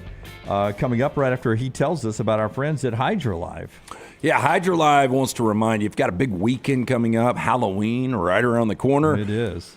IV therapy, B12 injections, cryotherapy, compression therapy, all under one roof. They're open 7 to 8 days a week. 2 locations around us, one in Homewood, the new location in Greystone. Mention Next Round at checkout. You're going to save 20% off any service. Again, very important. Next Round at checkout, 20% off any service. Can't make it to Hydra Live, not a big deal. They can send a nurse to you. Follow them on Facebook and Instagram at Hydra Live Therapy. You can also go online for more information about all the great services, hydralivetherapy.com. They're talking in the Vulcan Tire and Automotive chat room about ditching the conference title games. Will that ever happen? Clay brought that up yesterday, and initially I was opposed to that because I love the college championship weekend. But if I'm replacing it with Oregon coming to Tuscaloosa and Penn State going to Washington, I'm okay with that. The conference championship game is going to do nothing moving forward. Yeah, and keep in mind, up until 1992, basically, we really had no problem with declaring co-conference champions. Did anybody ever bat an eye at that? Like Tennessee and Auburn, I think one year didn't play one another and they were co-champions. I agree. With that said, though, it was my favorite up until COVID, and I haven't been to an SEC championship game, and I went to like 20 straight. Haven't been to one since COVID. But it was my favorite weekend that we would go over there on Friday, do a show. It was always such an important game going back, to the Alabama-Florida games, the Alabama-Georgia games. I mean, it was just a big weekend, and it had that excitement. Hey, you win this game, you're getting to a college football playoff, or you're going to play for a BCS national championship. And I just don't think you're going to get that starting next year moving forward. Yeah, I mean, if I'm the Big Ten, for instance, I look at that and say, I got Ohio State, Michigan just played one another. One of them is going to win and be a 1 or 2 seed. Why do I want to make that team play another game That's right. against? By the way, keep in mind now we don't have any divisions anymore, so it could be a rematch of Ohio State, Michigan. So now at that point we could be eliminating one of our teams. That's right. Or now I'm going to give both my teams a loss, and they both might drop out of a bye. Why Right. do that? Right. And the same with the SEC. So let's say Alabama and Georgia happen to have played in the regular season, and now they're going to meet again in Atlanta. Because we don't have divisions now. Plus, it's one extra game, and now you're already adding for Alabama. You would have to win in the scenario we saw in Andy's projection. Would have to win 4 more games to beat. So you're adding 5 more games. That's 17 games to get there. 16 games for Georgia. If you're adding that with the 3 games they got to win in the playoffs. It's always been a big moneymaker, but I'm like you guys. Once we get to this 12-team playoff next year, you're likely going to have, and with no divisions, you're going to have 2 teams who have already locked in a spot for the playoffs playing in that game. I'd love to. I mean, it's a big moneymaker for the SEC. I don't know what it is for the rest of the world. I'd love to see us cancel it next year. Yeah, you say it's let this be the last one. You say it's a big moneymaker for the SEC. The CBS deal was bargain basement. Now maybe it's part of what ESPN has bought with the SEC. Could you ever see a world where conferences negotiate, we can send who we want to the conference championship game? And by that, almost like a golf tournament. Like, dude wins this week, he doesn't want to play next week. Yeah. So instead of playing our way out of the college football playoff, instead of it being Alabama, Georgia, you know what? If I'm Georgia, I'm going to take this week off Missouri. You can have our place. Yeah, Georgia's locked into a 1 seed. Why make them play that game, right? In my mind, if Georgia's the 1 seed. I'll let Alabama and Ole Miss play, or Alabama and LSU play again, or whatever. Well, this scenario this year, I mean, Alabama's a 1-loss team. Yeah. They would only be going to Atlanta with a chance of getting knocked out of the playoffs. That's right, yeah. Yeah, so the games really don't make sense from if that's your ultimate goal. Yeah, Ole Miss, you wanted to go to Atlanta, you can have our place. Got you there. It's like the NIT. Michael says the 2017 SEC championship, and you can go 2020 as well. Or was it 2021? 2021 SEC championship didn't matter either because Georgia beat Alabama 1.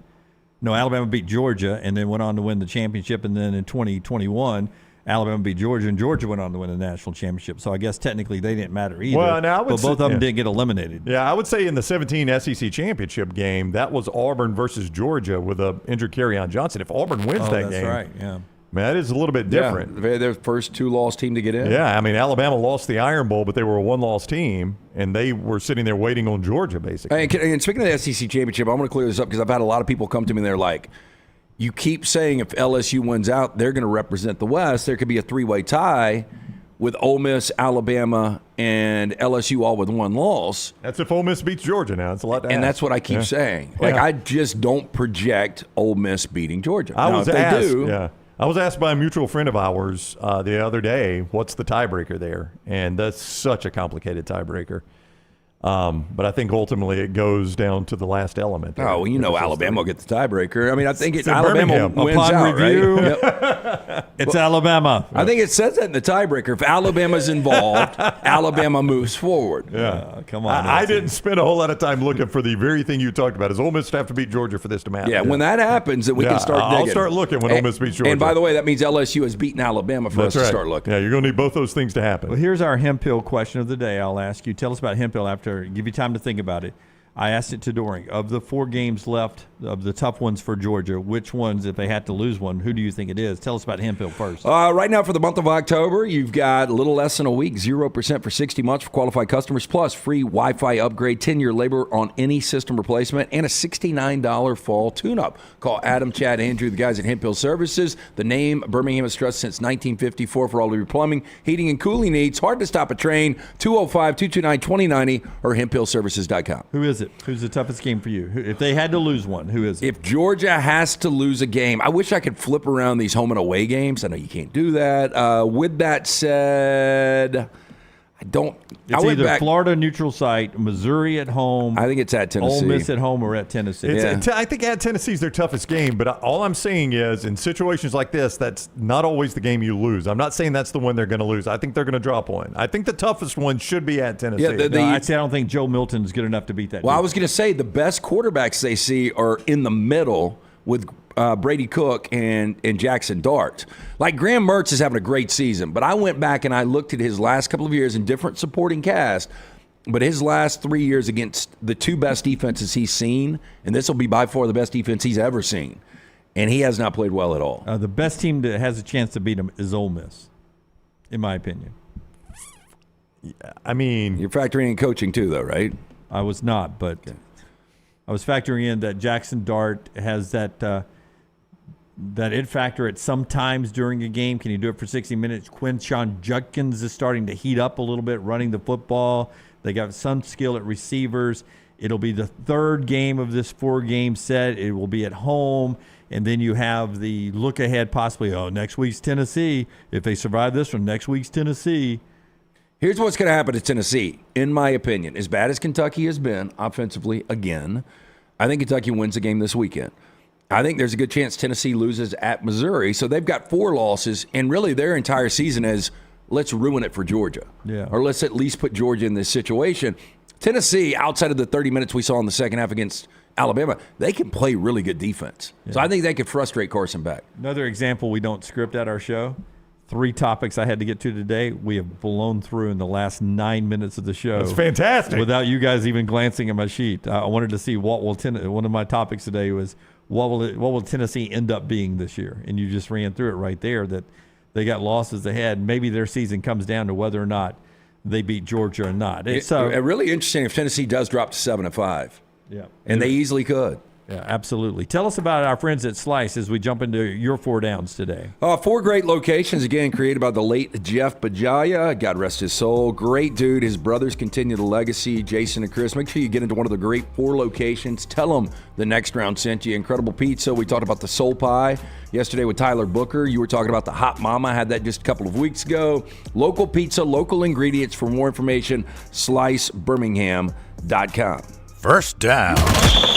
Who is at their current job longer, Deion Sanders or Lincoln Riley? Deion Sanders. I think he'll get another year in Colorado. Yeah, I think Lincoln's going. Do you really? Yeah. Which one are you surprised about, Lincoln going or Deion another year? Well, if Lincoln is gone, let me ask you guys this. If Deion will be there at least one more year. I think so, too. 2 more. Yeah. If Lincoln left and Kalen DeBoer was offered the USC job, do you leave Washington to go to USC?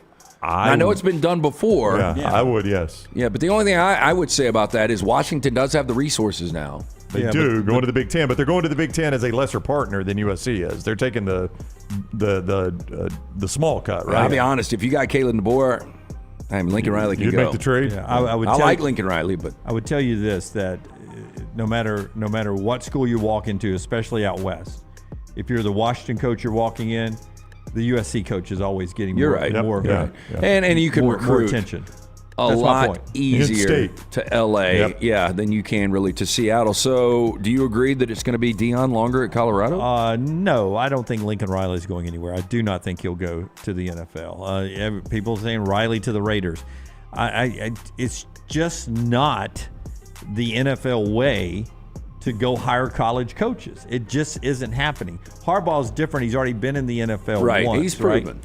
That's different. He's already had his chance. But it's not the college way for NFL owners to go hire college coaches. And now you guys are sitting here telling me that we're going to have 2 leave and go, in the same year. Dallas may open up this year too. So Dallas, the Raiders, maybe the Chargers, the Bears, and we're going to go fill all those jobs maybe with college guys? Well, and to me, USC, there's only 32 NFL jobs, but there's only one USC. Yeah. USC, to me, is a better job than the majority of the NFL jobs with the money you can pay now. I don't disagree. Yeah. So I had a guy at dinner the other night saying Lincoln Riley's the most overrated coach in the history of college football, which is a bold statement. Yeah.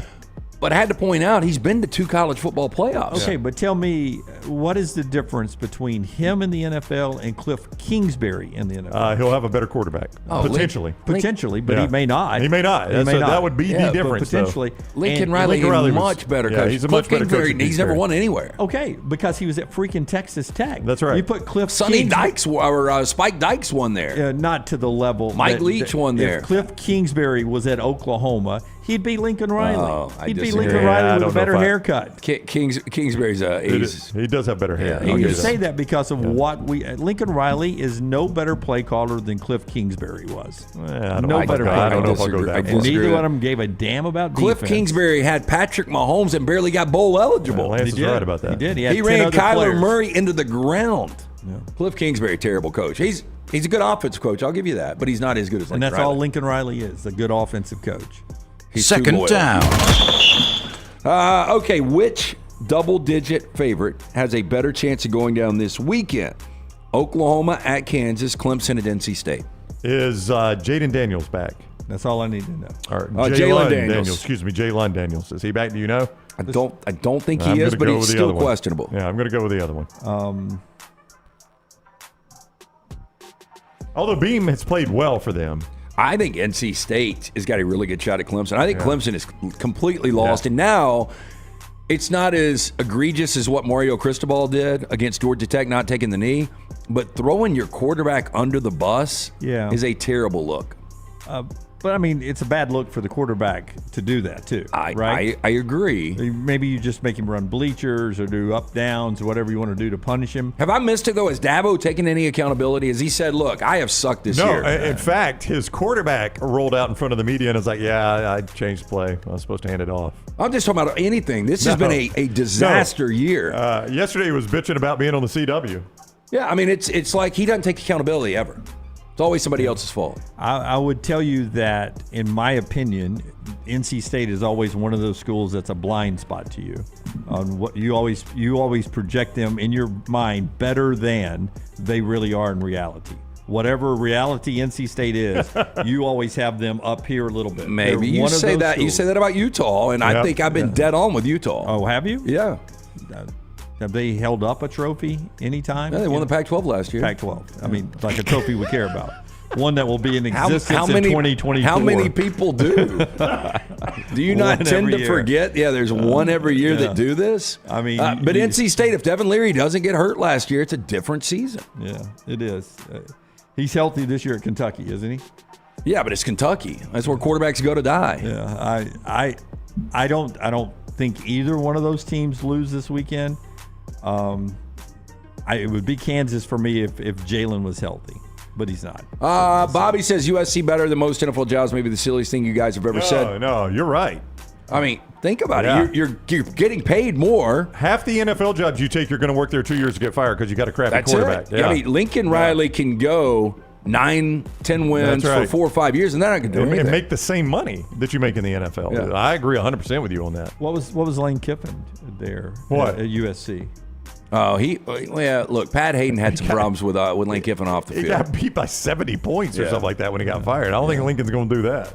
Yeah. Third down. We got celebrity birthdays, but we don't have two. So let's go with this. More total touchdowns this weekend. Carson Beck against Florida or Bo Nix against Utah? I'll go Bo Nix against Utah.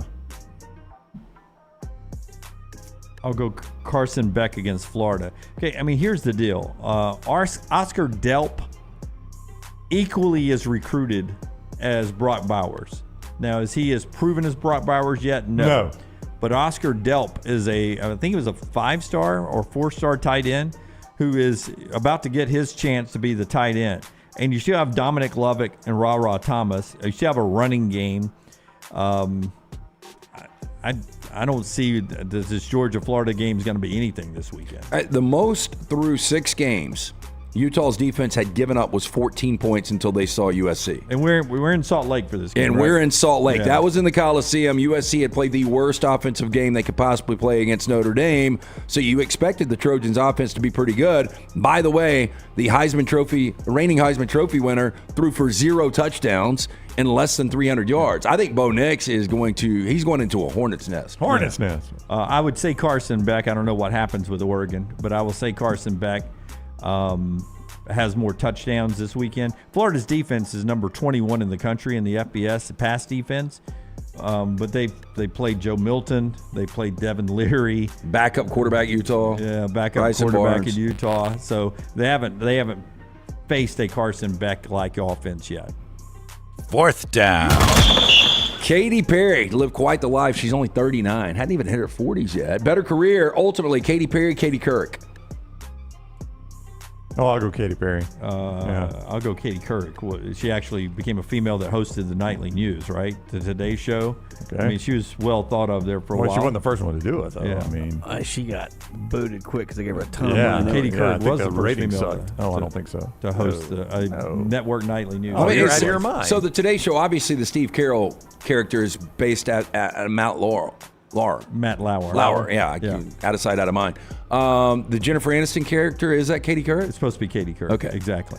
Absolutely. That is our 4 Downs today, brought to you by our friends at Slice. We appreciate them so much. And also by our friends at Way to Wellness. We'll talk to Elijah McAllister coming up on the other side, the Auburn captain. Way to Wellness right now, your journey to healthy living. As you get older like me, blood pressure, cholesterol problems, they can creep into your life. It starts with your diet sometimes. Not all of it's hereditary. Sometimes it's your diet. Way to Wellness can get you on a plan to help you jumpstart your weight loss, but get those numbers in range too. They took me from 216 pounds down to a nice, smooth 184 pounds. You can find out more by going to their website, aplanforme.com, aplanforme.com. It's Way to Wellness, your journey to healthy living. No contract, no sign-up fees, and your first consultation is free. Again, the website, aplanforme.com, aplanforme.com.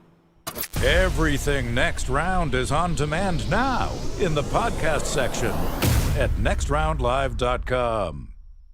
There are so many things I love about walk-ons. Authentic, mouth-watering Louisiana cuisine, prepared fresh, daily from scratch. A great beer selection and TVs everywhere to watch the big game every day of the week. And of course, they've got 2 great locations on Highway 280 and 119 and at Hoover near the Hoover Met. Walk-ons is also a great place for happy hour, 2 to 6 Monday through Friday with $5 moonshine swirls, $5 house pours, and half-price appetizers. And it's an easy take-home experience for the family as well. Highway 280 and Hoover with walk-ons. The Next Round Golf Cart is here. Your chance to play 4 area golf courses for just $89. Get 18 holes in cart at Limestone Springs, Cross Creek, The Meadows, and the newly renovated Woodward Golf Club. A $247 value for just $89. Get your golf cart now at nextround.store.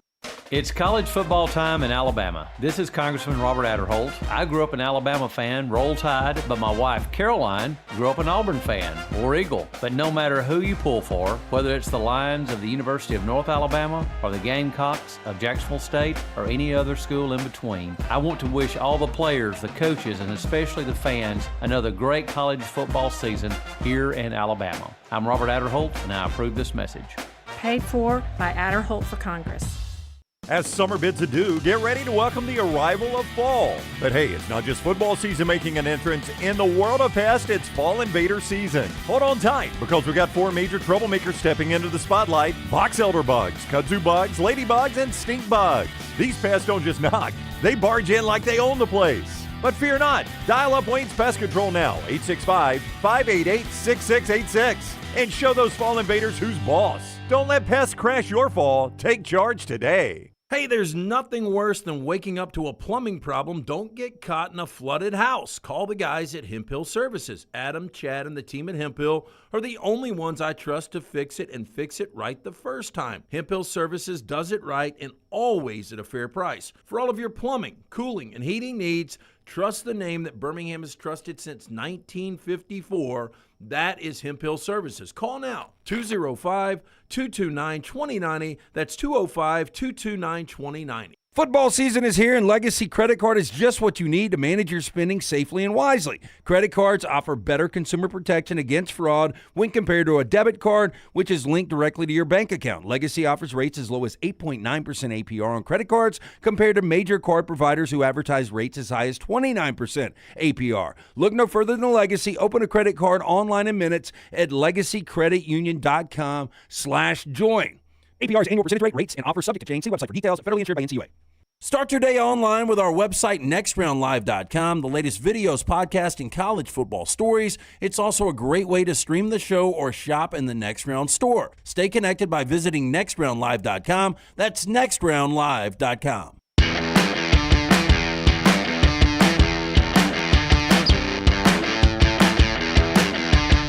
My apologies to Elijah McAllister.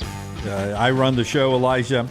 And we are late coming to you because I got us 5 minutes behind schedule. It is on me. Do not blame Ryan Brown. It's all on me. Was he going to make us run? I hope not. Craneworks brings you Elijah McAllister. The big guy says, don't forget the big dog when it comes to Craneworks and Rental Works. If you were consistently late to practice, what would be the normal punishment for that, Elijah? Oh, man. Well, first, my teammates would probably be really upset. And then I'm sure I'd have to, work out, do an extra workout by myself or something, or there'll be some type of punishment along those lines. But I've never been late. Thankfully, since I've been here, I try to be on time and prepare.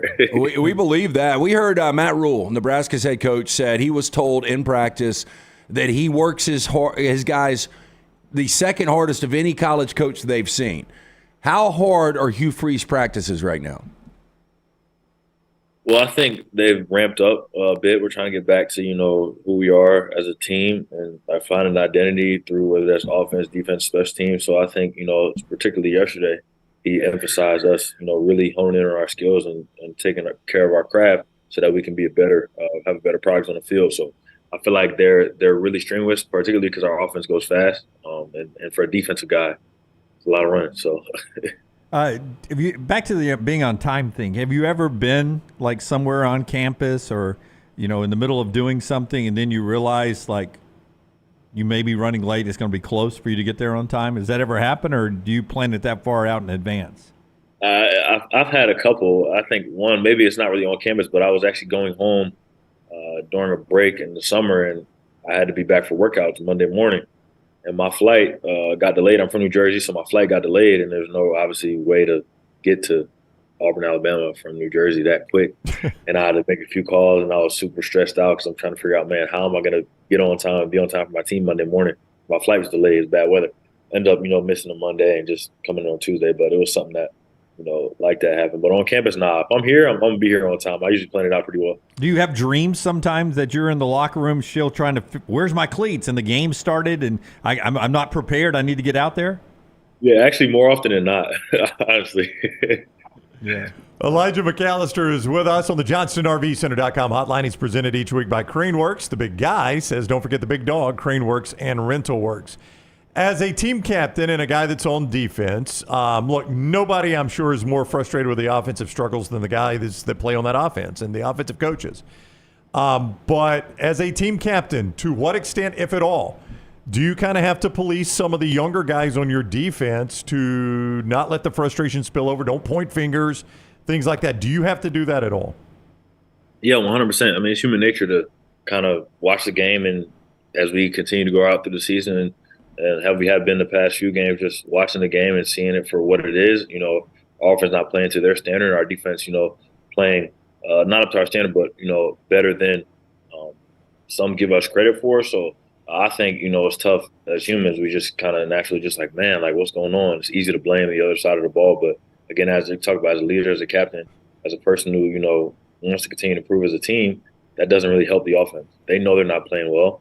They know they're not playing up to their standard like they should and they want to. And we have really, really good leaders on that side of the ball as well, and they're going to, get that ship turned around. Boy, you guys have seen three really good quarterbacks in a row, from Carson Beck to Jaden Daniels to what you saw this past week with Jackson Dart. How does Jackson Dart stack up with those other guys? Yeah, he's really good. He's got to play a lot of football. I think he's a different kind of quarterback than those other two particularly. I think he's just as smooth as Jaden Daniels. But obviously, Jaden Daniels is really dynamic, has really dynamic weapons outside that helps him a lot as well, and a really good offensive line. But he's a guy that can do everything. He made some crazy throws. I'll be honest, some crazy throws this last week. I was like, wow, okay, it's kick and play, and obviously he can run, just surpassed 1,000 yards career. So he's a good quarterback in my eyes. He's what this league is about. Can do both things at a really high level and really physical and a tough competitor. Did his speed surprise you? Because I was watching a video, they clocked him at 19.4 miles per hour, which I think would get you a speeding ticket on the streets outside of Jordan-Hare Stadium. So did his speed surprise you guys a little bit? I mean, not really. We know him watching film that he can go. Obviously, he's not going to be just the track star that some of these guys are at the quarterback position in this league, but he can still really roll. And obviously, that offense is tailored around his skill set, his abilities. as taking deep shots and running the football, which he can do well at a high level. So it didn't really surprise us because he's shown that he can do it in this league for years. When you look at Mississippi State, this weekend's opponent, on tape, and you've had the experience in the past with this team, how different do they look offensively to you from when the late, great Mike Leach was their coach? Is there a huge difference on the things they're trying to do? Yes. You guys know just as well as anyone, Mike Leach's offense and his coaching tree is very unique, and it's hard to replicate. So the difference is you can see it on tape. And I think there's also differences based off what quarterback is playing and going to be playing this week. And obviously, with a ton of respect for both of them. Will Rogers is a great, player in this league and has set some records so far. And I actually played with Mike Wright at Vanderbilt the last 2 years, so I know him well as well. So it differs based on what quarterback is in the game, but also, coming from Mike Leach's offense these past few years, it's just different to kind of transition and get the right personnel in and change because that coaching tree and that offense is so unique to what they do. How can you get Hugh Freeze's ear pretty quickly? Because I'm going to help you guys out. Rivaldo Fairweather needs more touches. You see the guy in practice. There are two playmakers on your team offensively, to me, Jarquez, who came to play last week, and Rivaldo. And Rivaldo does not get enough targets. Yeah, I mean, I can get to Coach Freeze's ear pretty quickly, but I try to let him handle, the offensive stuff. He's called great games in his career and continues to call some good ones here, and I know he's going to get the right guys the ball. But you see Valdo, he's a playmaker, like you said. I mean, both those guys are really good players. We've seen it in practice. We've seen it in camp. We've seen it in spurts and games. We've got to continue to, get those guys, which they have been showing up consistently every single day, do it and allowing other players to, play off that. So, would you want to pick up his dinner tab or one of your defensive linemen's dinner tab? Probably one of my D linemen's dinner tab. They I enjoy going out to eat with them. We try to pay for each other's meals depending on how much the bill is. We like hibachi a lot, so we go to Makata's or Kabuki and we eat a lot. Oh, the hibachi? Oh, I love that. Oh, give me your hibachi order. I love freaking hibachi food.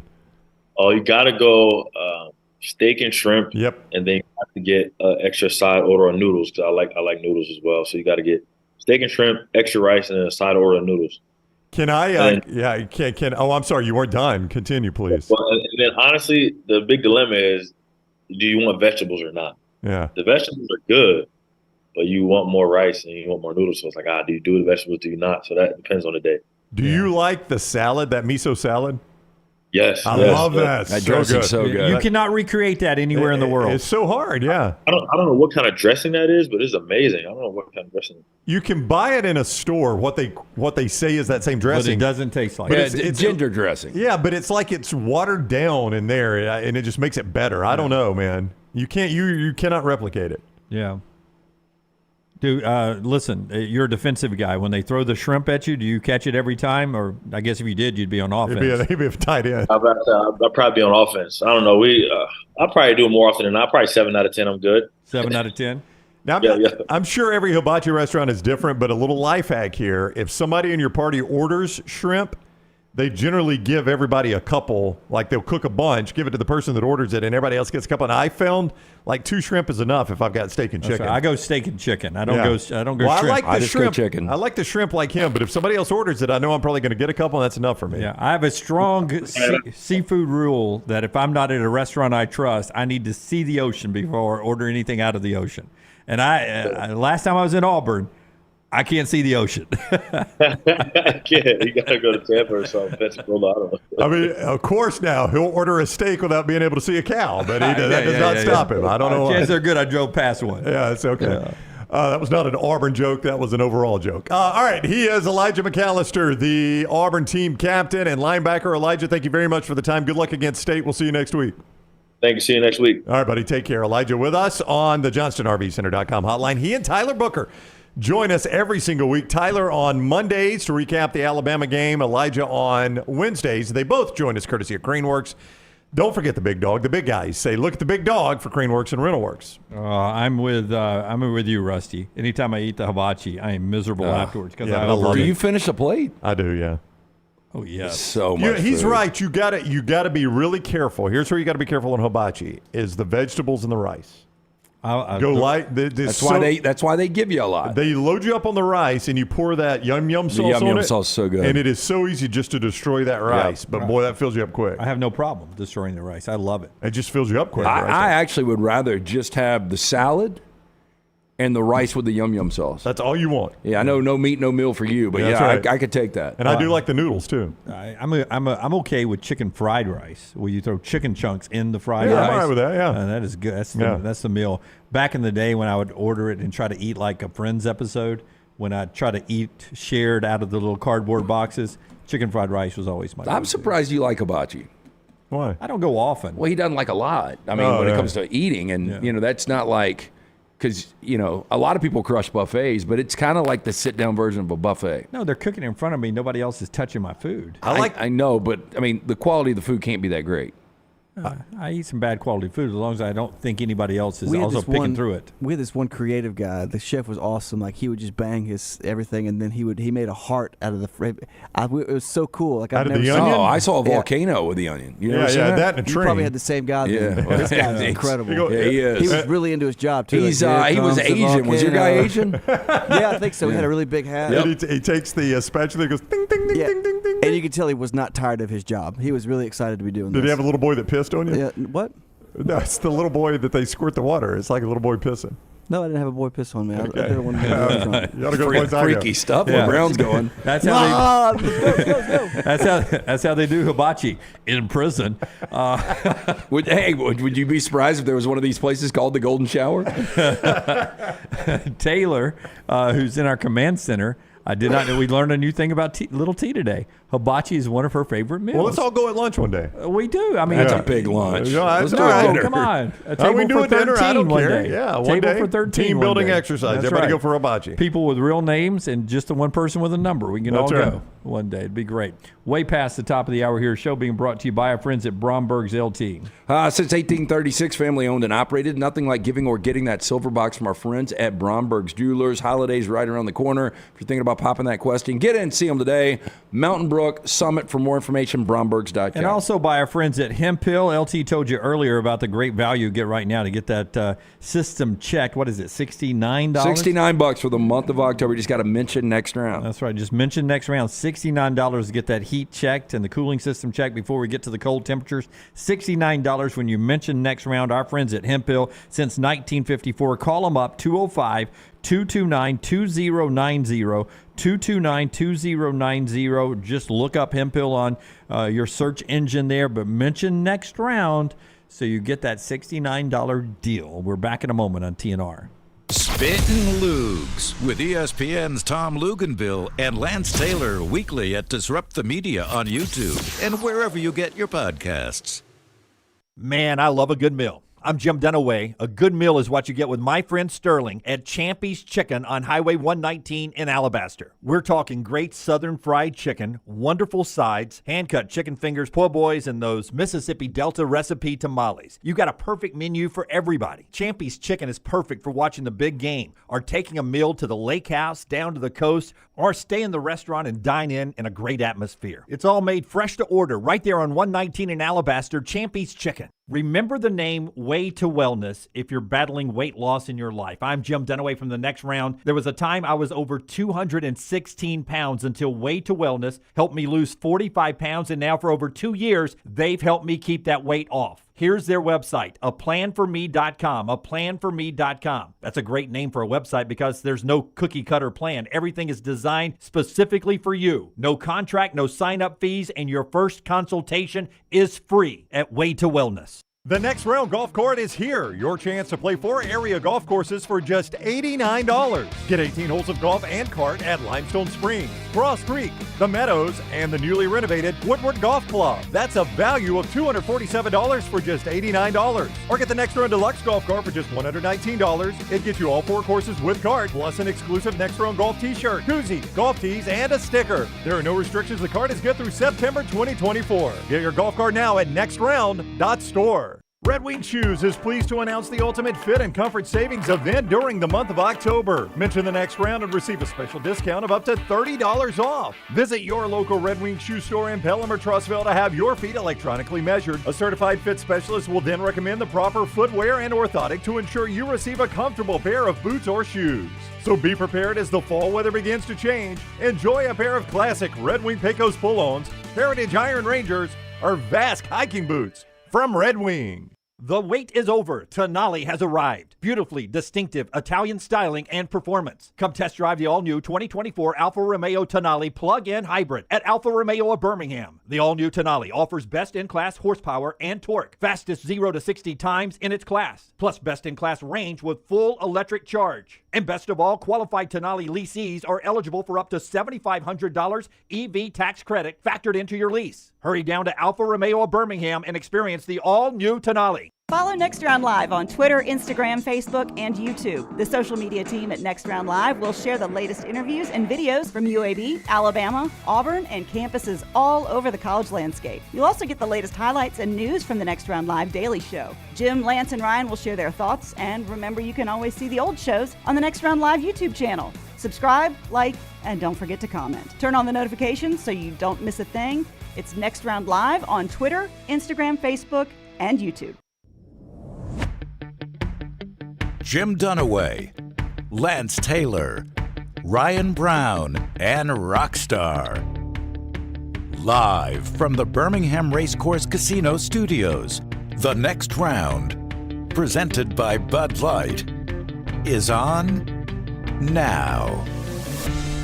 By the way, I've not seen the details yet, but Army, starting next year, will play in the American Conference with UAB. And all the other American Conference teams. Joining Navy. I think it's football only. It is football only. I think so. It is. Okay. Yeah, but that's not the details. I didn't know that details. Football only. That's really all we talk about on the show this time of year. Football only for Army to the American Conference. But we know the Army basketball coach. We do. We do. I've had him on the show. To my point of the things I don't know, though, Brownie, is the Army-Navy game happens after the AAC championship game. Mm-hmm. I think they want to keep that as a standalone game. I had seen the hang-up on Army joining was they did not want to move that game. They want to keep that game standalone on that day. But with us going to a 12-team playoffs, I don't know if that's a standalone game anymore. Won't that weekend, the Army-Navy, when we're at the Floribama, the weekend after the conference championship, isn't that when we're playing the first round? I thought it started the next week. I could be wrong. Well, the next week, your Christmas week. We've got dates. I don't know. Give me a second. I guess it depends. If you get rid of the conference championship game, then it could still be standalone. You just move it up a week. Yeah. See, the conference championship game, which hopefully, I don't want to say we get rid of because I know I like Greg Sankey and everybody at the SEC, and they love what that game They'll love the check from the expanded playoff, too. Yeah. I just Army-Navy, it used to always be a rivalry weekend to me, and it got lost a little bit. The on-campus games in 2024 will take place the week ending Saturday, December 21st. Okay, so that's after that. That's the week after. Yeah. So, wow, that's December 20th is the Saturday before Christmas, and that's when we'd play those first-round games. Wow, that's deep. Yeah. You're in the college football playoff. You ain't getting a Christmas. You're not. You get one if you lose on the 20th. Yeah, that's right. NFL guys never get one anyway. Yeah. They don't get Thanksgiving sometimes. It's just interesting. Army's coming in, so I guess they will keep that as the standalone Army-Navy game and just somehow choose to never play in the American Conference Championship? Or even more than that. I mean, it's a very, very long shot, but, Air Force right now would be the Group of 5 representative. Right. So what's to say Army and Navy couldn't one day potentially get there? Yeah. And what do you do about that? The game will not – Matthew says he's read the details. The game will not count in the AAC standings. So Army-Navy is going to be in the same conference, but the Army-Navy game will not count as the conference standings. So that'll be one of their out-of-conference games, and they'll play a full conference schedule, just not against each other. That's how you get around it. Thank you, Matthew. That's easy. I didn't want to read the fine print when I saw that headline earlier. Show being brought to you by our friends at Woodhouse Day Spa. Woodhouse Day Spa. Again, holidays right around the corner. Treat that special someone to the gift of luxury from Birmingham's best day spa, the Woodhouse Day Spa, located at the Summit Shopping Centers right off of Highway 280. You can choose from a menu of over 70 options, including massages, body treatments, skincare, waxing, nail services. You You can order gift cards online, birmingham.woodhousespas.com. Stop by the Summit Shopping Centers. Go see Casey Stewart. Tell them the next round sent you. Okay, I'm going to give these guys a chance right here on the air to go ahead and start working on their sneaky good games while I sort of empty my sheet with some comments here. First, non-sports stuff. Lunsford, jump in here real quick. Tyler Perry, are you a fan of his work? Tyler Perry. I respect his work a lot, but don't necessarily consume a lot of it. He has an 8-series deal with Netflix to write, produce, and direct. The amount of pressure, Rockstar, jump in here too. I cannot imagine to sign money. I would imagine you get a big chunk up front to produce, write, and direct 8 series. Trey Parker and Matt Stone from South Park got that from Paramount, where I think they're pretty much doing South Park little half movies now. They got a lot of money to come up with this stuff. Yeah, but they're very creative. He's very creative. Now he'll probably go the Medea or whatever. What is it? Medea. It's always Tyler Perry presents Tyler Perry, a Tyler Perry production, brought to you by Tyler Perry and Tyler Perry Company. That's how you make the money on it, right? Yeah. And he got to hide, what's his name? Meghan and Harry for a while. That's right. They hid in his house, his They vacation hid in his house. 5-star wide receiver Ryan Wingo is committing today, if he hasn't already. He is in St. Louis.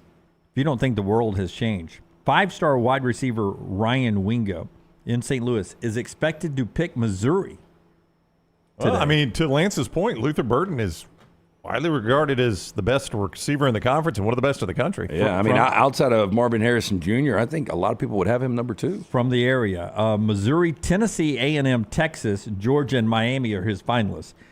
You need 3 finalists? No. Okay, take 4. No. 5? No. 6 finalists. I'm going to have 6 finalists. I'll take them all. We're going to buy a hat for all 6 of these set in front? Yeah. Maybe. I don't know. We'll see how the announcement goes a little bit later on. Big East Conference basketball. What conference does UConn play in? UConn's in the Big East. They're in the Big East. That's right. UConn won the national championship last year. Got some guys back. Got a great transfer portal guys. Where do you think UConn's picked in the Big East by the coaches? 3rd. You would think 1, right? Well, yeah. I would say 3rd. But I'll go 2nd. 2nd, you think? They are 3rd, Brown. They're 3rd. Rick Pitino's St. John's team, that reworked team. They're going to be picked high. Picked 5th. 5th, okay. Maybe not. Okay. Villanova, always good, 4th. UConn 3rd. Creighton 2. A lot of pressure on Shaka Smart this year. Marquette number 1 in the Big East. Projected Final Four team, top 4 team for him right there. Crazy. I mean, it's a fun basketball conference. Used to be a decent little football conference, but it's a fun basketball conference for sure. All right. We're close on one more non-football, non-college football I just need that thing. blue, and I'll be ready to go. I was waiting. Okay. Oh, you guys are doing colors. I just go black and white. Yeah, you got to make this look good. Okay. Tonight, the debut of Wembanyama. Yep. Yes. San Antonio. Wembanyama, I am excited to see him play. 8:30 ESPN. You can watch it. Yeah. This is a guy that I think he's going to have his growing pains. You go back to LeBron's first year. Wasn't sensational. He was good. I think people are just wondering physically if this kid can hold up. Wembanyama tonight at home. San Antonio playing host to Dallas, 8:30 ESPN. You probably get a lot of TV games with him this year. Supposed to be a star. Champy's Chicken brings us this hour of the show. Champy's Chicken open for lunch right now. If you're not craving hibachi after the last segment and you want some Southern fried chicken, you could do it right there. I bet Sterling would do a hell of a hibachi down there. Maybe you should try that. Have a hibachi Thursday, Sterling. Just clear off the tables, roll in hibachi tables, and I bet he would kill it down there. But if you want good Southern fried chicken, and that's your tune, go there to Champy's Chicken, Highway 119 in Alabaster. Brined overnight, juicy cooked-to-order fried chicken, hand-cut chicken fingers, Mississippi Delta recipe tamales, and so much more. It's our friends right there at Champy's Chicken. By the way, a lot of questions both to Chris Doering and to Elijah McAllister last hour about Auburn's offense and their passing game. By the way, Auburn ranks over 100th or worse in these FBS rankings statistically. Passing yards per game, passing touchdowns, quarterback rating, and they are 130th, their worst rated passing category, of passes 10 yards or more, pass plays 10 yards or more. They're 100 or worse in all those categories, 130th in 10-yard passing plays or more. You know, I mean, watching it, that does not surprise me at all. Those are startling numbers to see, but just watching it, I mean, they've got the 124th pass offense in the country. I believe it. I mean, watching it, I believe every bit of it. They cannot complete passes. Rockstar cut number 1, Hugh Freeze, gets asked about the quarterback rotation and if that's going to continue moving forward. This from earlier in the week. Here's head coach Hugh Freeze. Hey, Hugh, are you content at this point to continue that platoon at quarterback, just kind of going in and out? Whatever I think or whatever our offensive staff convinces me is the best approach to give us a chance to win a game. I've said from day one that I think Robbie has a place, and it's his place every down. We'll see this week if it's a package that enables us to continue drives. I think we always have to look at those things right now with the current state of kind of who we are. I'm not content though with anything right now offensively. So. Yeah, content's always a tricky word. It is. I've always thought, Brownie, content. I never wanted to be content in anything because I always confuse that with settling. And I was taught later on that being content with something is probably a good thing for your life. Oh, yeah. Being settling for something is not. Being content in life is not a bad thing like I thought it was when I was younger. Yeah, like complacent isn't necessarily a bad thing either. Yeah, I think content and complacent are two different things. Don't you? I mean, they are. There's two different definitions, but you can. To me, complacency. I think they're synonymous, though. Well, to me, complacency sounds like you can achieve more, but you're happy just achieving what you're achieving. Exactly. Yeah, but content is like, I don't know what more I can achieve. I mean, I've got to appreciate some of this. I always said this because, I had friends that were jumping around and had like 4 or 5 jobs, and I was at Jocks for 22 years, and I was like, I'm very complacent here. Maybe that's a problem. Maybe it's not. You were complacent there. Yeah. You were not content there. See, I agree with Brown. I was content for a while. Yeah. But I was complacent based on the fact that I really wasn't looking anywhere else. Yeah. So there was some complacency. Complacent and content is probably the ones I confuse with the most. Yeah, like complacent then would say, okay, so you then decided, all right, let me leave there and try something that is, a big challenge, and that's what we've done here. Yeah. So, I would say you probably were complacent. That was the discussion Maggie and I were having a couple of weeks ago, and she's like, at some point, Jim, you've got to be content. That's right. With what you've accomplished in your life. I agree. In your career, and you guys have an amazing thing going on. And I was like, yeah, but I want it to be more. I want it to be more. I want it to be more. And that's when she was saying, I don't think you understand what content means. You need to be happy with what you've done. Doesn't mean you become complacent and not want to make it even better. Yeah. It's interesting because I was complacent there, but I'm never content because I can't live in the moment. Trying better to live in the moment. I mean, if that makes you.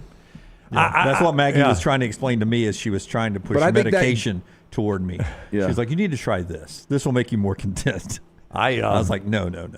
The thing that jumped out more at me there was Hugh Freeze asking himself the question, could Robbie Ashford have an entire game? We'll wait and see.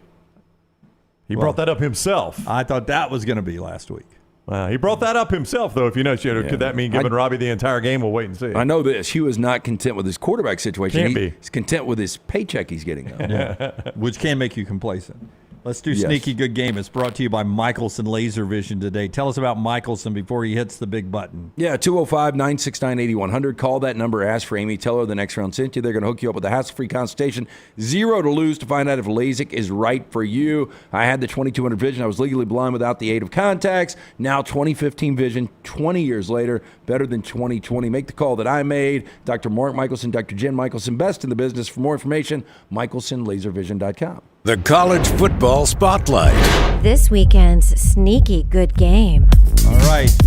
LT, you start us off first here. Believe it or not, USC has lost 2 consecutive games. Watch out. Cal will be able to run the football against this USC defense. They will try to slow things down, keep USC's offense frustrated. Offense off the field. Cal's catching 10.5. Again, no one will see it because it's on the Pac-12 network. And I'm going to be out of town, so I'm going to have to find a place that's got the Pac-12 network. Remind me, outside of Uzi, which I don't think a lot of sports bars are going to have, you've got to be on Dish Network. I don't think any sports bars are on Dish Network. Yeah, some spectrums have it. I know where you're going. It's a relatively large metropolitan area that might have enough LA transplants in there that a bar shows it. Yeah, I mean, I'm going to check around. investigate that if I were you. check around, yeah. But I think it's going to be a sneaky good game. I didn't know you were going out of town this weekend. What about you? We were literally discussed in a previous break. We have multiple times. Multiple times this week. Some days I wake up and I can't remember if I took my medication. We're in the Mountain West here now. Wyoming's already lost to Air Force, so it's a struggle for them. They certainly can't afford another loss. Boise still has Air Force to play. It's been a very disappointing season for Boise. They are 3-4, but they still only have the one conference loss there, so they're still alive in their conference race. 4:30 FS2. Weird start time, weird network. 4:30 FS2, Wyoming on the blue turf at Boise State. You know why FS2 shows up a couple of times this weekend? World Series is on Fox. Oh, okay. So everything's getting bumped to FS1. Friday and Saturday. The late night stuff. Yeah, FS1, FS2. Gotcha. FS2 gets a lot of work there. Good to have FS2. That's right. Glad it's there. This time of year. FS1 for me at 11 a.m.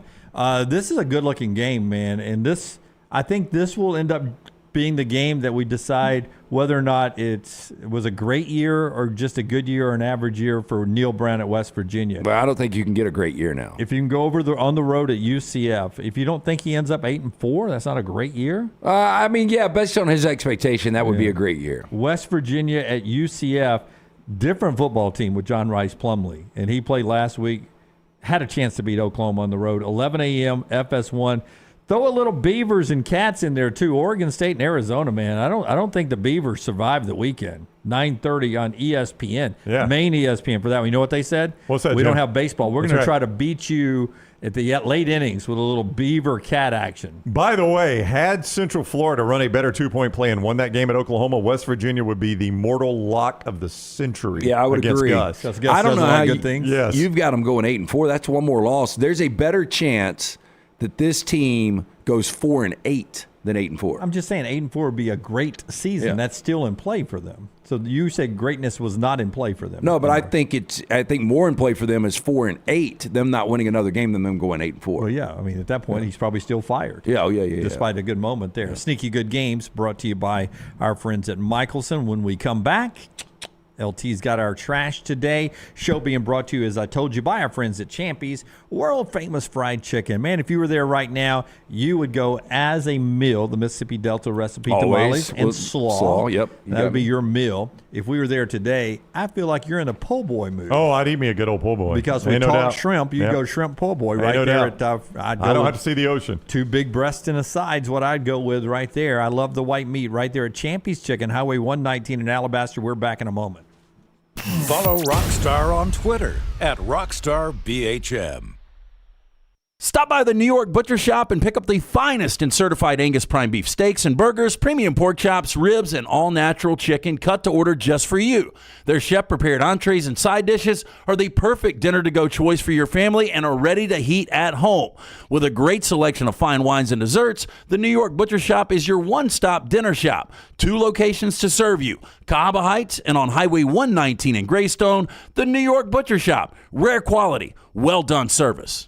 Make sure to start your day at nextroundlive.com. Get caught up on the latest podcasts and videos from the live daily show, plus specialty shows such as the Mystery Fifth Hour. You can also learn more about the whole staff at Double Down Media, find all of our social media feeds, see the latest videos from our YouTube channel and gaming channel, plus find other ways to consume the show like the Next Round mobile app, which you can download direct from the site via your iOS and Android device. Make nextroundlive.com your homepage and stay up to date with everything from us here at the Next Round. Going to a big football game? Walking around all day? Then you'll want comfortable shoes. This is Wes McClooney, owner of the New Balance Birmingham store. Score a touchdown with a new pair of ultra-comfortable running or walking shoes. Come to the New Balance Birmingham store. I'm telling you, we'll make sure you have a perfect fit and we'll treat you like the starting QB. Our job is to make sure your feet are happy. Visit the New Balance Birmingham store on Highway 280 next to Chick-fil-A. Your feet will thank you. Hey, Lance Taylor from the Next Round. You've heard me for years talk about our friends at Bromberg's Jewelers, and we welcome you to stop by and see that great customer service at the Mountain Brook and Summit locations. But we'd also love for you to check out their new online shop. They've got plenty to choose from. Great gifts, big and small. Available online, they've got David Yurman, Tudor watches, select diamond and gemstone jewelry, William Henry, seasonal and favorite giftware items and baby gifts as well. They've even got an online sale section. For more information, brombergs.com. Do you need extra cash handy? Look no further than Legacy Credit Union for whatever loan your lifestyle requires. It only takes a few minutes to apply and request the amount you need to give you peace of mind. With affordable low rates and manageable payback plans, a Legacy Lifestyle loan is crafted just for you. Apply online today at legacycreditunion.com/join. Lifestyle loans from Legacy. Terms and conditions may apply. Legacy is federally insured by the NCUA. A legendary coach once said, "It's not the will to win that matters, it's the will to prepare to win." Bryant bankers have the dedication and experience to put together a financial game plan that's right for you. Stop by one of the 7 Central Alabama locations today or give them a call at 1-855-4-BRYANT to begin preparing for your financial future today. You'll find out what unbeatable service and legendary results are all about. Bryant Bank, Equal Housing Lender, member FDIC.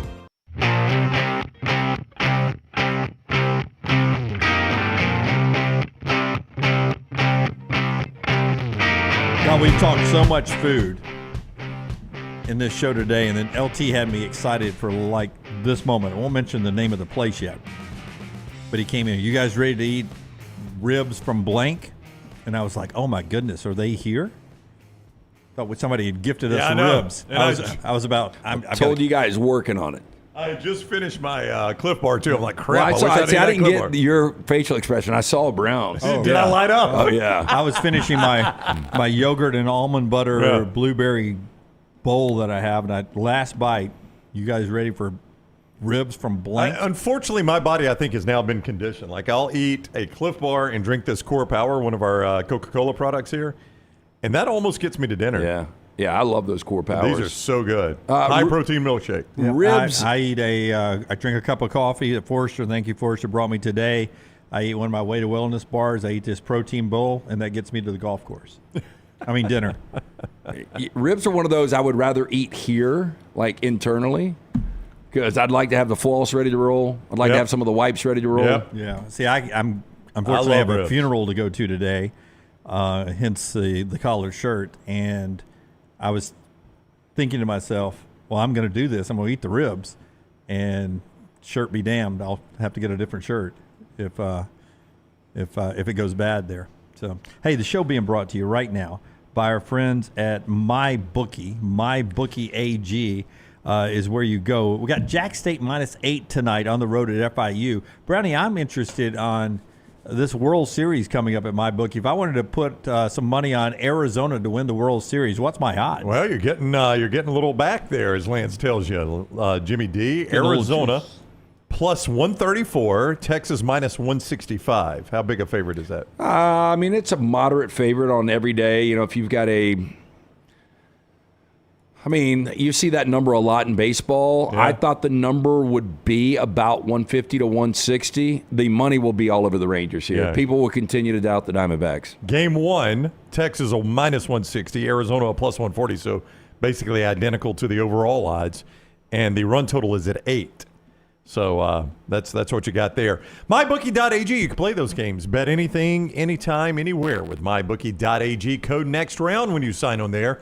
At MyBookie.ag, get that sign-on bonus of 110%. That is absolutely free money. They're giving you money to play there. You play with it, you win one time, it is yours and yours forever. It's not one of those where you got to win 5, 6, 7, 8, 9, 10 times. Win once, yours and yours forever at MyBookie.ag. Code next round when you sign on for that. I just gave you World Series odds. You can play the college football, the NFL. They've got the money bag. They got a casino there. It is endless at MyBookie.ag.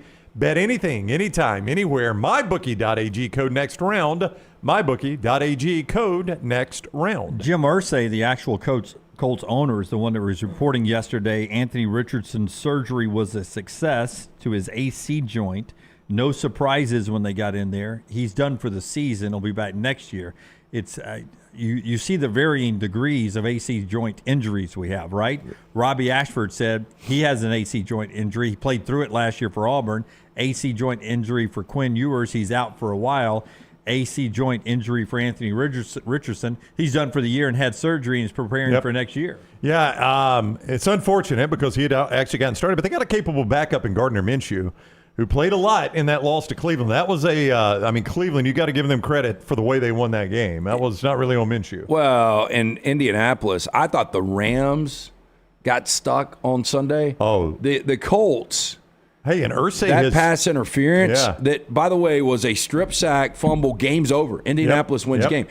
NFL officials have got to stop taking games away from teams. And Irsay said that the league told him they got it wrong, which is apparent. Got 2 calls wrong. 2 calls, which is apparently the owners have agreed that we do not do that. We don't tell everybody when the league calls and tells you. And Irsay's just like, I'm going to go and say it now.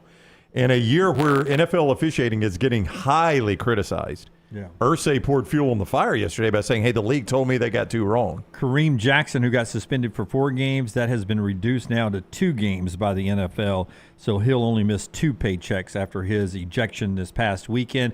Let's do trash. It's brought to you by Mortgage Right Rockstar, the big button, please. So this morning I went to lift. I came back. I took a nap. I woke up from my nap. My balls and my nutsack were exploded. LT's Trash is presented by Mortgage Right. Mortgages done the right way. Hey, are you in the home buying market? Let our friends at Mortgage Right help you out. Housing market has its ups and downs, and that perfect home you've had your eye on may be harder to come by, but with Mortgage Right's Lock and Shop program, you can lock in that interest rate before you start shopping for a home. Plus, you'll know just how much home you can buy. Locally owned and operated. Visit their locations, Highway 280 in Birmingham, Parkway Drive in Leeds. You can apply at mortgageright.com/TNR. Call 205-815-9200. NMLS 2239, Equal Housing Lender. So I saw this story roll by last night, and I didn't grab it, but I Googled it today, and it's amazing on how many different people actually do this. A man posing as a lawyer won 26 cases in a row before eventually being caught and arrested. Kenyan authorities arrested Brian Mwenda last week after reports began coming in that Mwenda never passed a bar exam and allegedly had no legal qualifications whatsoever to argue cases. Technicality. That wasn't real enough. It turns out that Brian wasn't even Brian. He stole the identity of a real lawyer. Yes, he went just like Joe Pesci as Vinny Gambini and My Cousin Vinny. Did you say Jerry Gallo? I said Jerry Gallo. I got you now, but... Now, Kenya, one of the poorest countries in the world, with the top 1% of Kenyans making the equivalent of $20,000 annually. This guy just wanted to help out. So... yeah. Hey, he's, so 20. I mean, the amazing thing is he wins 26 cases in a row. I mean, he's pretty good at what he's doing. He really ought to try to get that law degree. Daniel says this is like Catch Me If You Can. I recently stumbled. You're going to be shocked at this on TikTok. Stumbled into a video about the Catch Me If You Can guy that Leonardo DiCaprio depicted. Do you know the real story? The real guy. I mean, his real talent was forging. Yeah, but most of his story has now been debunked. Did you guys? Were you all aware of that? It's not gonna be a damn pilot. I know. I mean, it was so unbelievable when they did the movie, but it was based on a true story. So I thought, well, there's got to be a lot of true elements in this. So it turns out the guy who was a great forger and liar created a lot of lies about himself. That is correct. Yes. Shocking. I know. Apparently, he was forging things, but like I guarantee he was great at making fake IDs and forging documents. But he wasn't never really a pilot or an attorney. The attorney, because he said he was like a assistant district attorney in the state of Louisiana or something, and they were like, "We have no record of this guy." It is a good movie, though. No, it's a good flick. I like the movie. Wasn't he a doctor for a little bit too? Yeah, and that was part of that was debunked too. Did he marry the nurse? I don't know, but he said he did like night shift, and they were like, "This hospital has never had a night shift. Like it's a complete lie or something like that." So Americans weigh in on their favorite global accents. HighlandTitles.com surveyed 1,000 Americans about their perceptions of different national and foreign accents to find out. Now, if you're single, you might want to try dating outside of your hometown because 71% of the survey participants said they're interested in dating someone with an accent. Over 3/4, 76% of those people attracted to women wanted to date someone with an accent, while 67 of those attracted to men did. And here are the most attractive accents. I think that is one of the worst accents. Australian? I think both the top two are. Scottish. Maggie goes hard with 3, and she'd probably choose number 6 as well. She'd probably go 3-6. Some of it depends on the setting. Yeah, I only like 3. I think a good British accent is, and I know Australia's close. I think and number 3, British accent, makes people sound smarter. Do you agree? Yep. Okay, leave that up there for us, sir. Rockstar. See if you can do each one of those. Give me a little Australian. Brummy, I just looked at. Brummy is actually the way they speak in Peaky Blinders. So that's Oh, sexy. I can't understand that at all. Subtitles. I mean, Irish it makes you. Damn it, Shannon! It's always aggressive I to me. want you to do them. Damn it, Shannon! You do them. I can't do it. Do it. You think I can? Do Australian. Australians go be like this. Yeah. Let's go. He got attacked by a shark. Got bit by a shark. Good day, mate. Okay. Good day, mate. Scottish. You do them too, Dunaway, please. Oh, they took his trousers off. They took his trousers off and looked at me with them. What's under your kilt? And Dunaway is winning this battle. London. What's under your kilt? I feel like I got a little insulted the other day. Oh yeah, pip pip governor. Pip, pip. I don't know who you are. Kind of confusing. Irish. Oh, I just don't wish I was here today. I wish I was sick in bed. Oh, Lucky Charms. Oh, you're such a stereotype. Pour me another Guinness. You got to pickle up your ass again. French. Oh, God. My chérie amour. No, Menage a trois. Wow. That's Southern French. Today we got a bit of a never-ending breadsticks we got today for Is the that town. Italian? Yeah, that's what we got. Never-ending breadsticks. Don Corleone. Mario and Luigi. Wow. Well, I can't wait to hear the Welsh and the Brummy. I can't do Welsh or Brummy. I'll just go ahead and say, "Hi, I'm Welsh." Brummy, you cannot understand, man. Peaky Blinders. I watched the first season of that without subtitles, and I was like, I have no earthly idea what they're saying. That was the first time I ever turned on subtitles for it. It changed Peaky Blinders for me. Yeah. Ooh, Least attractive. This is anti-American. Well, I agree with the top two. Yeah, I don't like the New York and Shout New out Boston Johnny accent. Cogden, ABC 3340. I love hearing him talk because he's Southern, but he lets the Boston slip in sometimes. And that's actually kind of fun. The American Midwestern is so different because it's all so close. It's almost like the Irish and the Scottish accents. The American Midwestern is what we get on television. It's no, but there's a big difference between Minnesota and Wisconsin. Oh yeah. Yeah, Minnesota. Oh, but that's what they always tell you. They want you to be flyover states. That's no accents. What they want you. What to is the broadcast. Canadian accent? Is it really the? I'm so sorry. I left everything at the house. Did you go out? I got homework. We know the American Southern. That's the best one. I think the Spanish accent's good. Yeah, why is that bad? Come on. Don't like the German. German, you always sound angry. Like I have a friend that speaks German, and he has showed me this before. He's like, I could say the nicest thing in the world. Yeah, in say German. Merry Christmas in German. Yeah, and you sound angry. You sound like you're starting wars. Yeah, you really do. Yeah.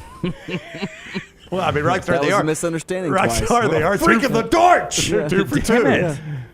Oh God. It's the old Norm Macdonald. Can bit. you say Blitzkrieg nicely? No, you can't. Not in German. What is Yorkshire? Park the Yorkshire is car. just another neighborhood in England, right? Yeah. All right. Good stuff. How about this? Las Vegas woman faces charges of grand larceny and burglary after police say she, quote, left her sugar daddy at a U2 concert, broke into his room, and stole more than $50,000 from him. Now, Wow.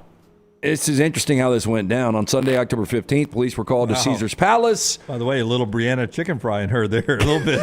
A man in his 50s told police he was a victim of grand larceny. Now, the man told police he met a woman in her 20s right there, Haley McNally, on a dating website called Seeking Arrangement. Now, if you're seeking arrangement, they are giving you companionship and you're taking care of other stuff. Okay.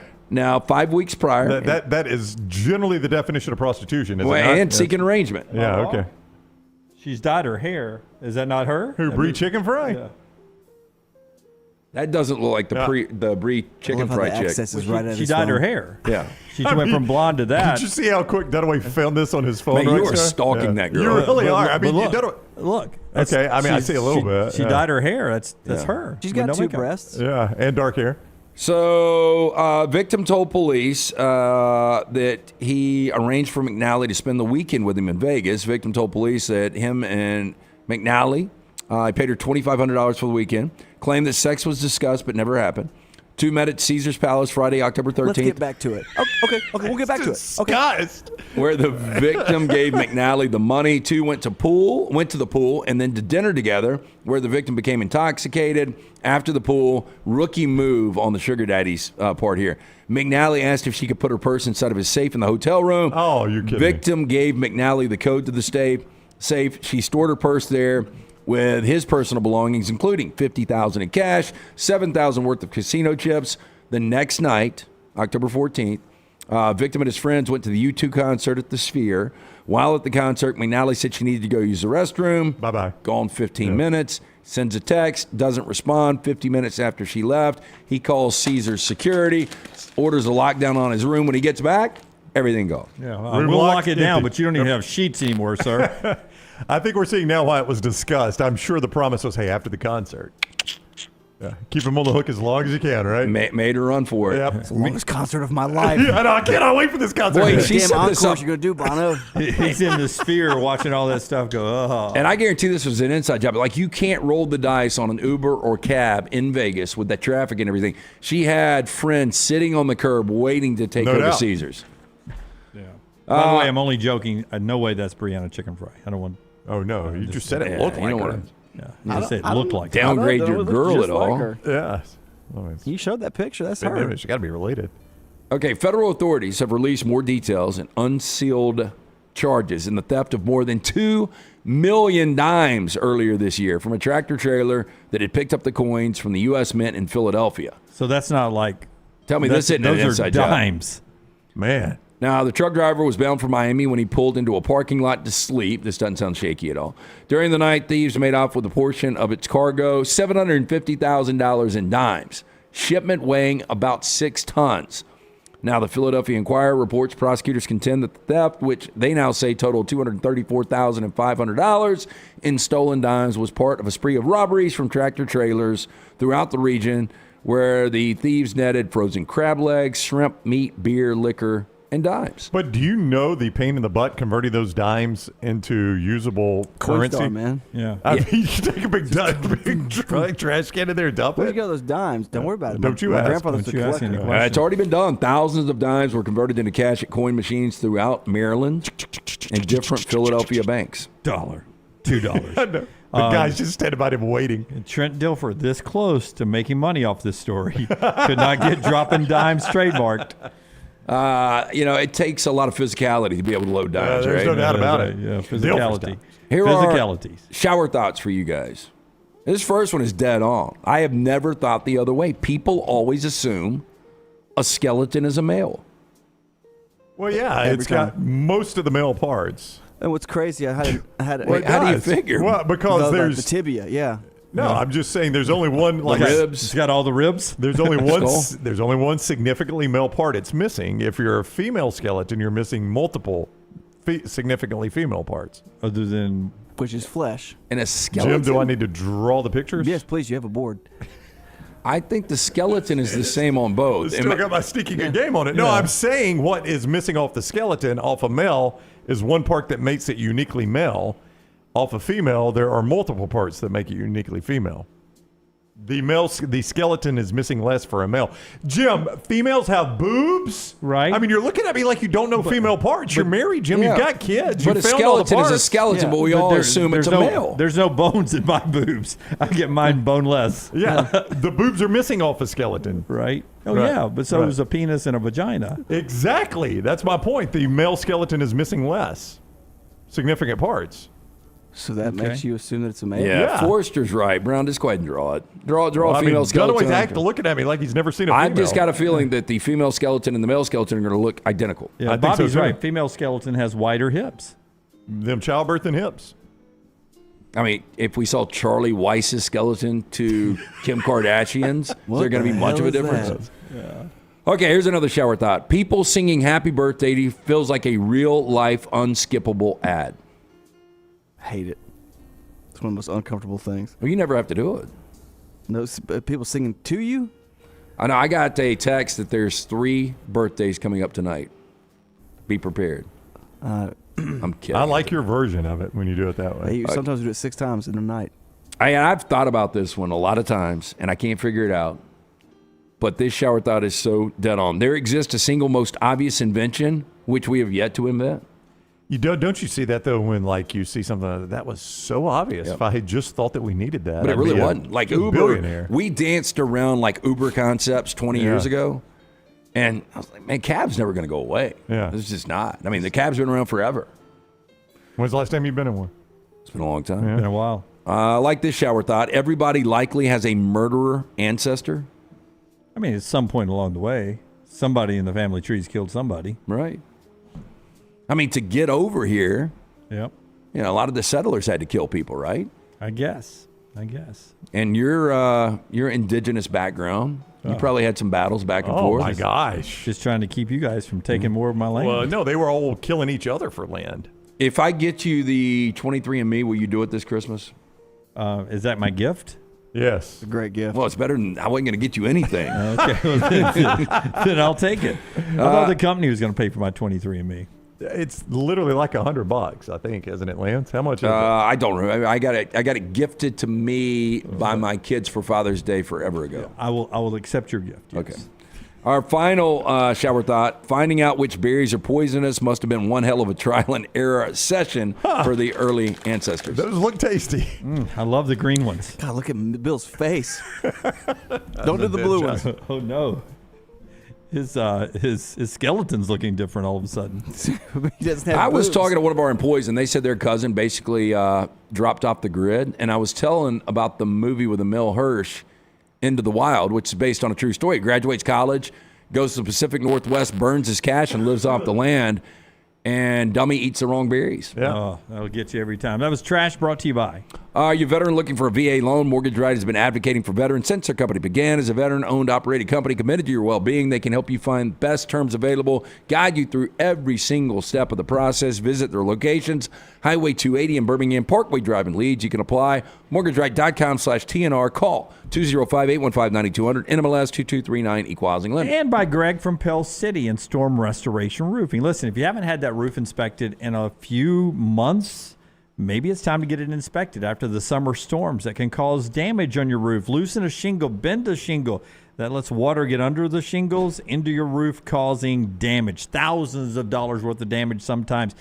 Kevin just texted me and says they've just finished up out there. Greg from Pell City at his house, one of the great Next Round viewers and listeners. To get a free no-cost roof inspection, call Greg up, 205-542-3531, 542-3531 for a free no-cost roof inspection. You can also look him up on Facebook, Greg from Pell City, right there. A-plus rated with a Better Business Bureau. Best warranties and insurance companies trust him. It's Greg from Pell City, Storm Restoration Roofing. Tyler Watts and Jim Dunaway on All Things Alabama.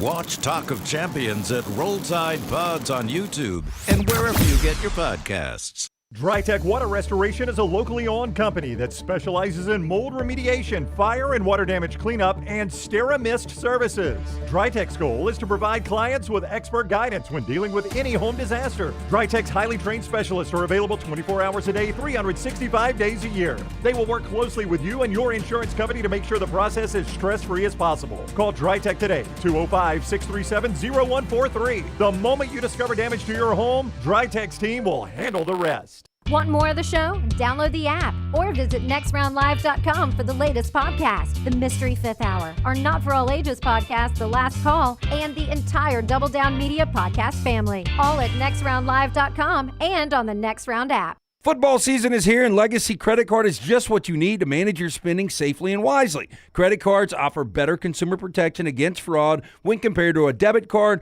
which is linked directly to your bank account. Legacy offers rates as low as 8.9% APR on credit cards compared to major card providers who advertise rates as high as 29% APR. Look no further than Legacy. Open a credit card online in minutes at legacycreditunion.com/join. APR's annual percentage rate, rates, and offers subject to change. See website for details. Federally insured by NCUA. Stop by the New York Butcher Shop and pick up the finest in certified Angus prime beef steaks and burgers, premium pork chops, ribs, and all-natural chicken cut to order just for you. Their chef-prepared entrees and side dishes are the perfect dinner-to-go choice for your family and are ready to heat at home. With a great selection of fine wines and desserts, the New York Butcher Shop is your one-stop dinner shop. 2 locations to serve you, Cahaba Heights and on Highway 119 in Greystone. The New York Butcher Shop, rare quality, well-done service. Hey, Lance Taylor from the next round to tell you about our friends at Gutter Cap. Gutter Cap's that patented aluminum cover system that fits over most existing gutters to keep out debris and eliminate that gutter cleaning. It's backed with a lifetime warranty, almost 20-year service record right here in Birmingham. Stay off that dangerous ladder forever. 45% off the retail price now if you call guttercapbirmingham.com. Call my good friend Chris Doering now, 205-823-2212. Cap it, don't snap it. It's Gutter Cap. The wait is over. Tonali has arrived. Beautifully distinctive Italian styling and performance. Come test drive the all-new 2024 Alfa Romeo Tonali plug-in hybrid at Alfa Romeo of Birmingham. The all-new Tonali offers best-in-class horsepower and torque, fastest 0 to 60 times in its class, plus best-in-class range with full electric charge. And best of all, qualified Tonali leasees are eligible for up to $7,500 EV tax credit factored into your lease. Hurry down to Alfa Romeo of Birmingham and experience the all-new Tonali. The Next Round Golf Cart is here. Your chance to play 4 area golf courses for just $89. Get 18 holes in Cart at Limestone Springs, Cross Creek, The Meadows, and the newly renovated Woodward Golf Club. A $247 value for just $89. Get your golf cart now at nextround.store.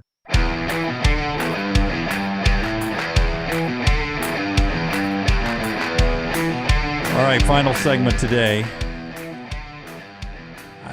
I was going to save it for a big segment tomorrow, but I'm going to do it now because we're so close to college basketball season. It's a 9-minute segment. The Athletic has college basketball coaches in tiers like they do football coaches. Right. So after LT tells us about Dr. B, where some of the coaches you're familiar with are tiered. Okay? Going to see Dr. B tomorrow, getting that Census transdermal infuser. Again, this enables Dr. B to get various medicines and therapies into the scalp where the hair follicles are without using any injections. This is revolutionary as Dr. B can pinpoint delivery of a patient's genetically specific products without any needles. For more information, T3hair.net. For more than 20 years, women and men have turned to Dr. Beckenstein for a range of cosmetic and reconstructive procedures. Call to book your consultation today, 205-319-0316 or T3hair.net. Can we guess tier 1? Yes, but all coaches are from the ACC, Big East, Big 10, Big 12, Pac-12, and SEC. This is from the Athletic, so no American here, so Andy Kennedy is not tiered. Any coach from a non-power conference who has led his team to the NCAA tournament in the last 3 seasons, so I guess he is on this. And any coach leading a program currently ranked in Ken Palm's top 100 are tiered here. So I have not found out where Andy is tiered. Tier 1 is the best of the best, and 1, 2, 3, 4, 5, 6, 7, 8 coaches only make tier 1. Lance, the easy one is Bill Self. He's clearly tier 1. Tier 1, yes. Trying to find guys that are just obviously tier 1 guys. I know I'm asking you to put your basketball brain on. Tom Izzo is tier 1. Tom Izzo is tier 1.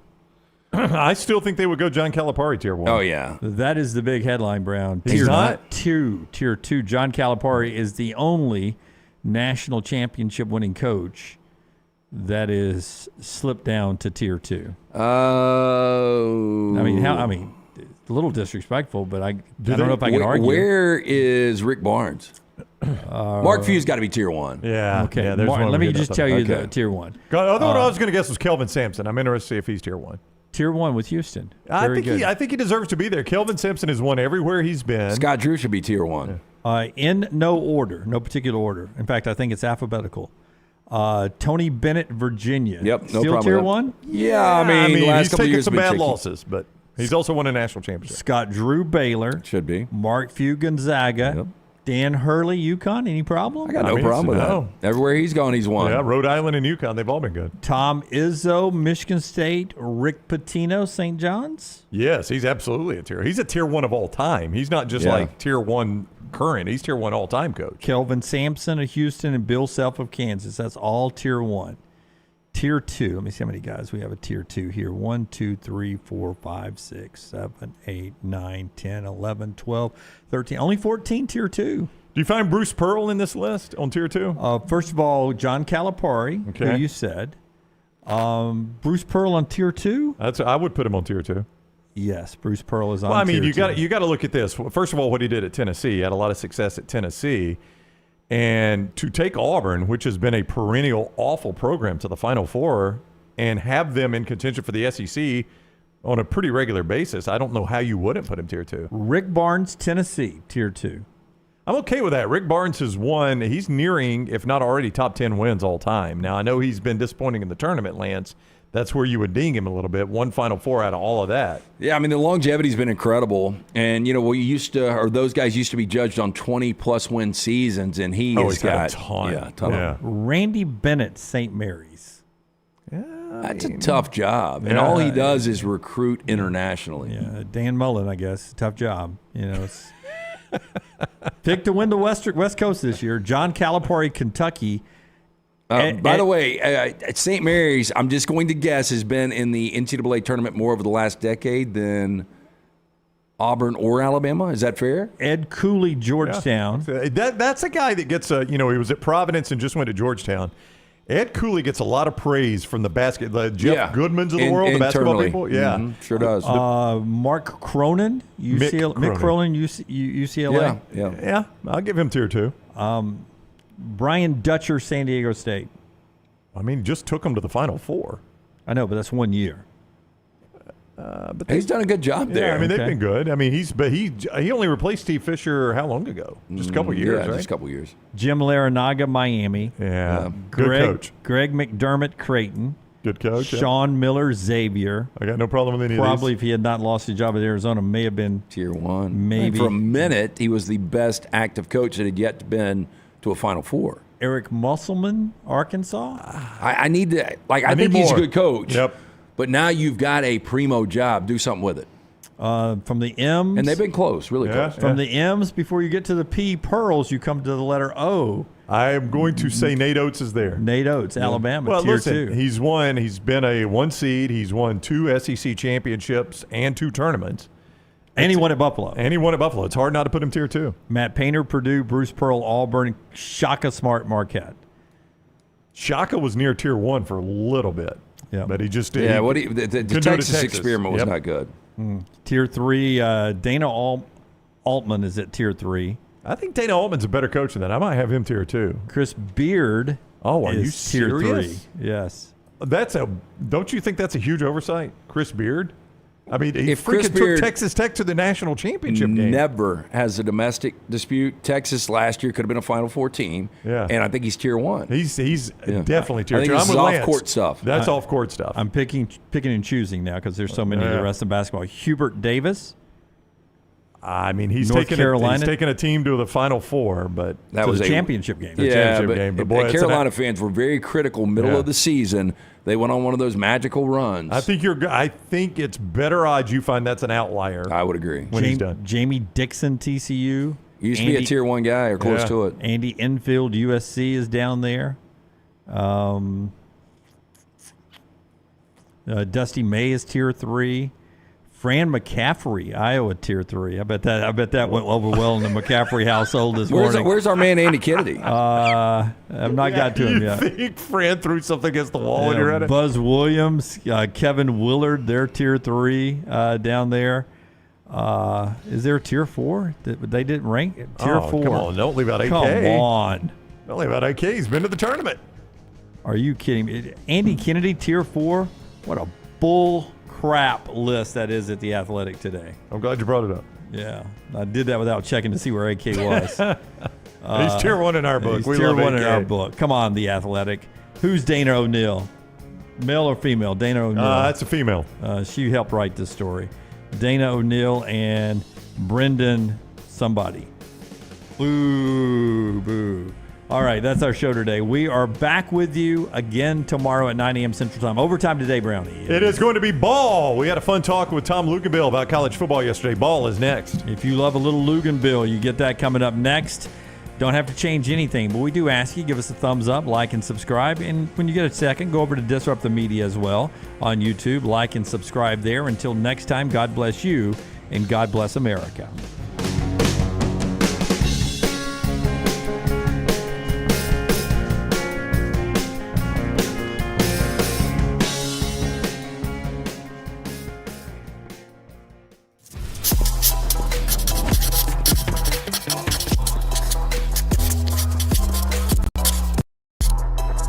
Why can James Franklin not win the big games? Texas having to go to a backup quarterback and sign stealing in college football. Also, is there a wizard coaching? We'll talk about all of that with ESPN's Tom Luginbill. It is Ball. I'm Ryan Brown. Welcome in the show presented by MyBookie.ag.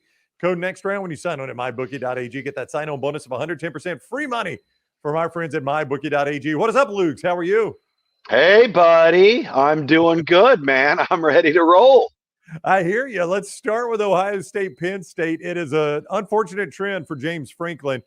He cannot beat Ohio State or Michigan, which is who you got to beat to win that conference. And when he faces top 10 teams, it has not gone well. I don't have it in front of me, but I think he's now 3-16 in 19 games against top 10 teams. Yeah. That is a bad record for a Penn State coach. What goes wrong for James Franklin in these big games?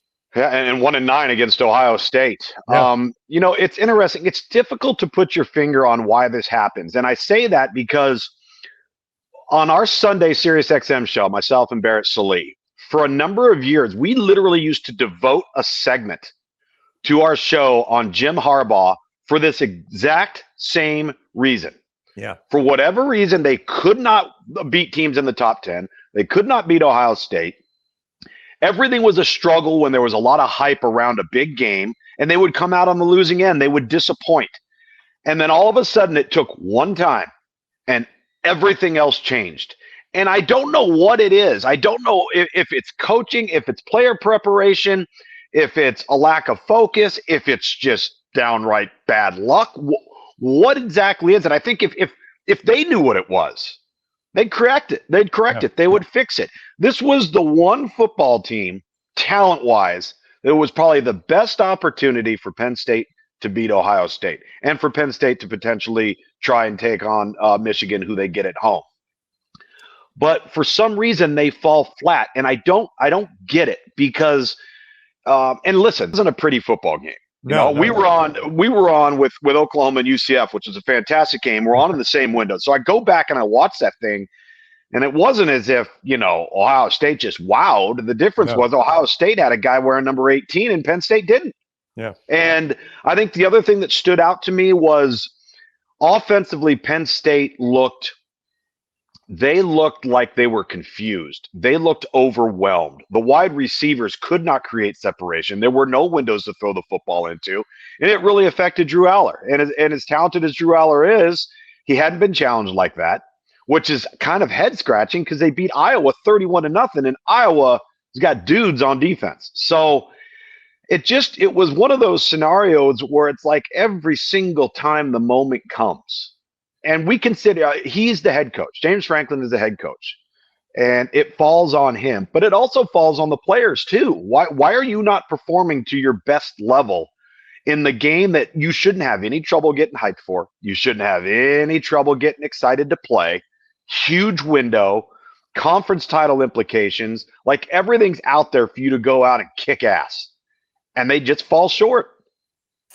And it is not anything new. I mean, as you said, 1-9 in 10 years, the one game he has won over Ohio State was that blocked field goal at home. And look, that play counts. I'm not trying to diminish that win. That was a good win for them. There was a huge penalty on that play, by the way.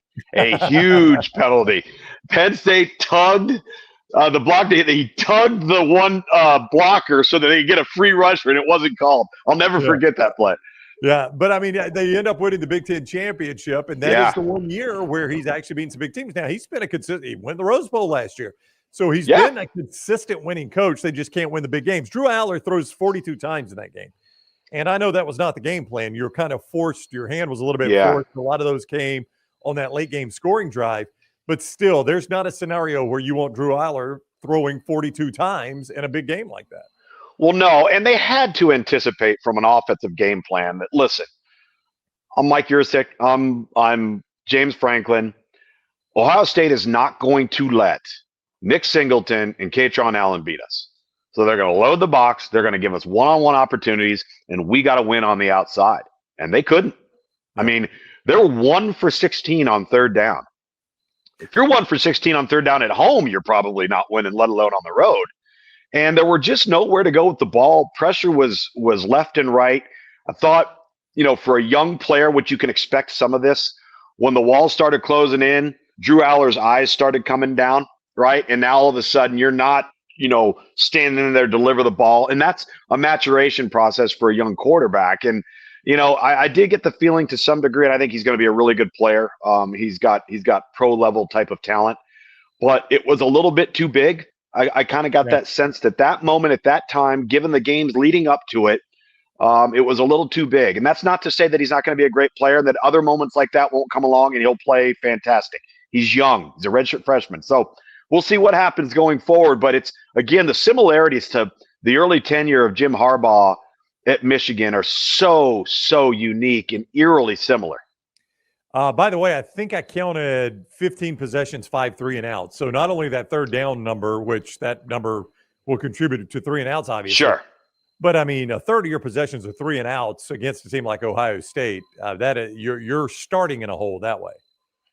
No question about it. And when you're doing that, then you add a field possession element into it. And from a field position perspective, how long is the field? And it started to kind of compound itself and roll downhill on them. And listen, they got an opportunity. If you're James Franklin and your football team, you're going to be the first football team that will actually be a challenge for Michigan.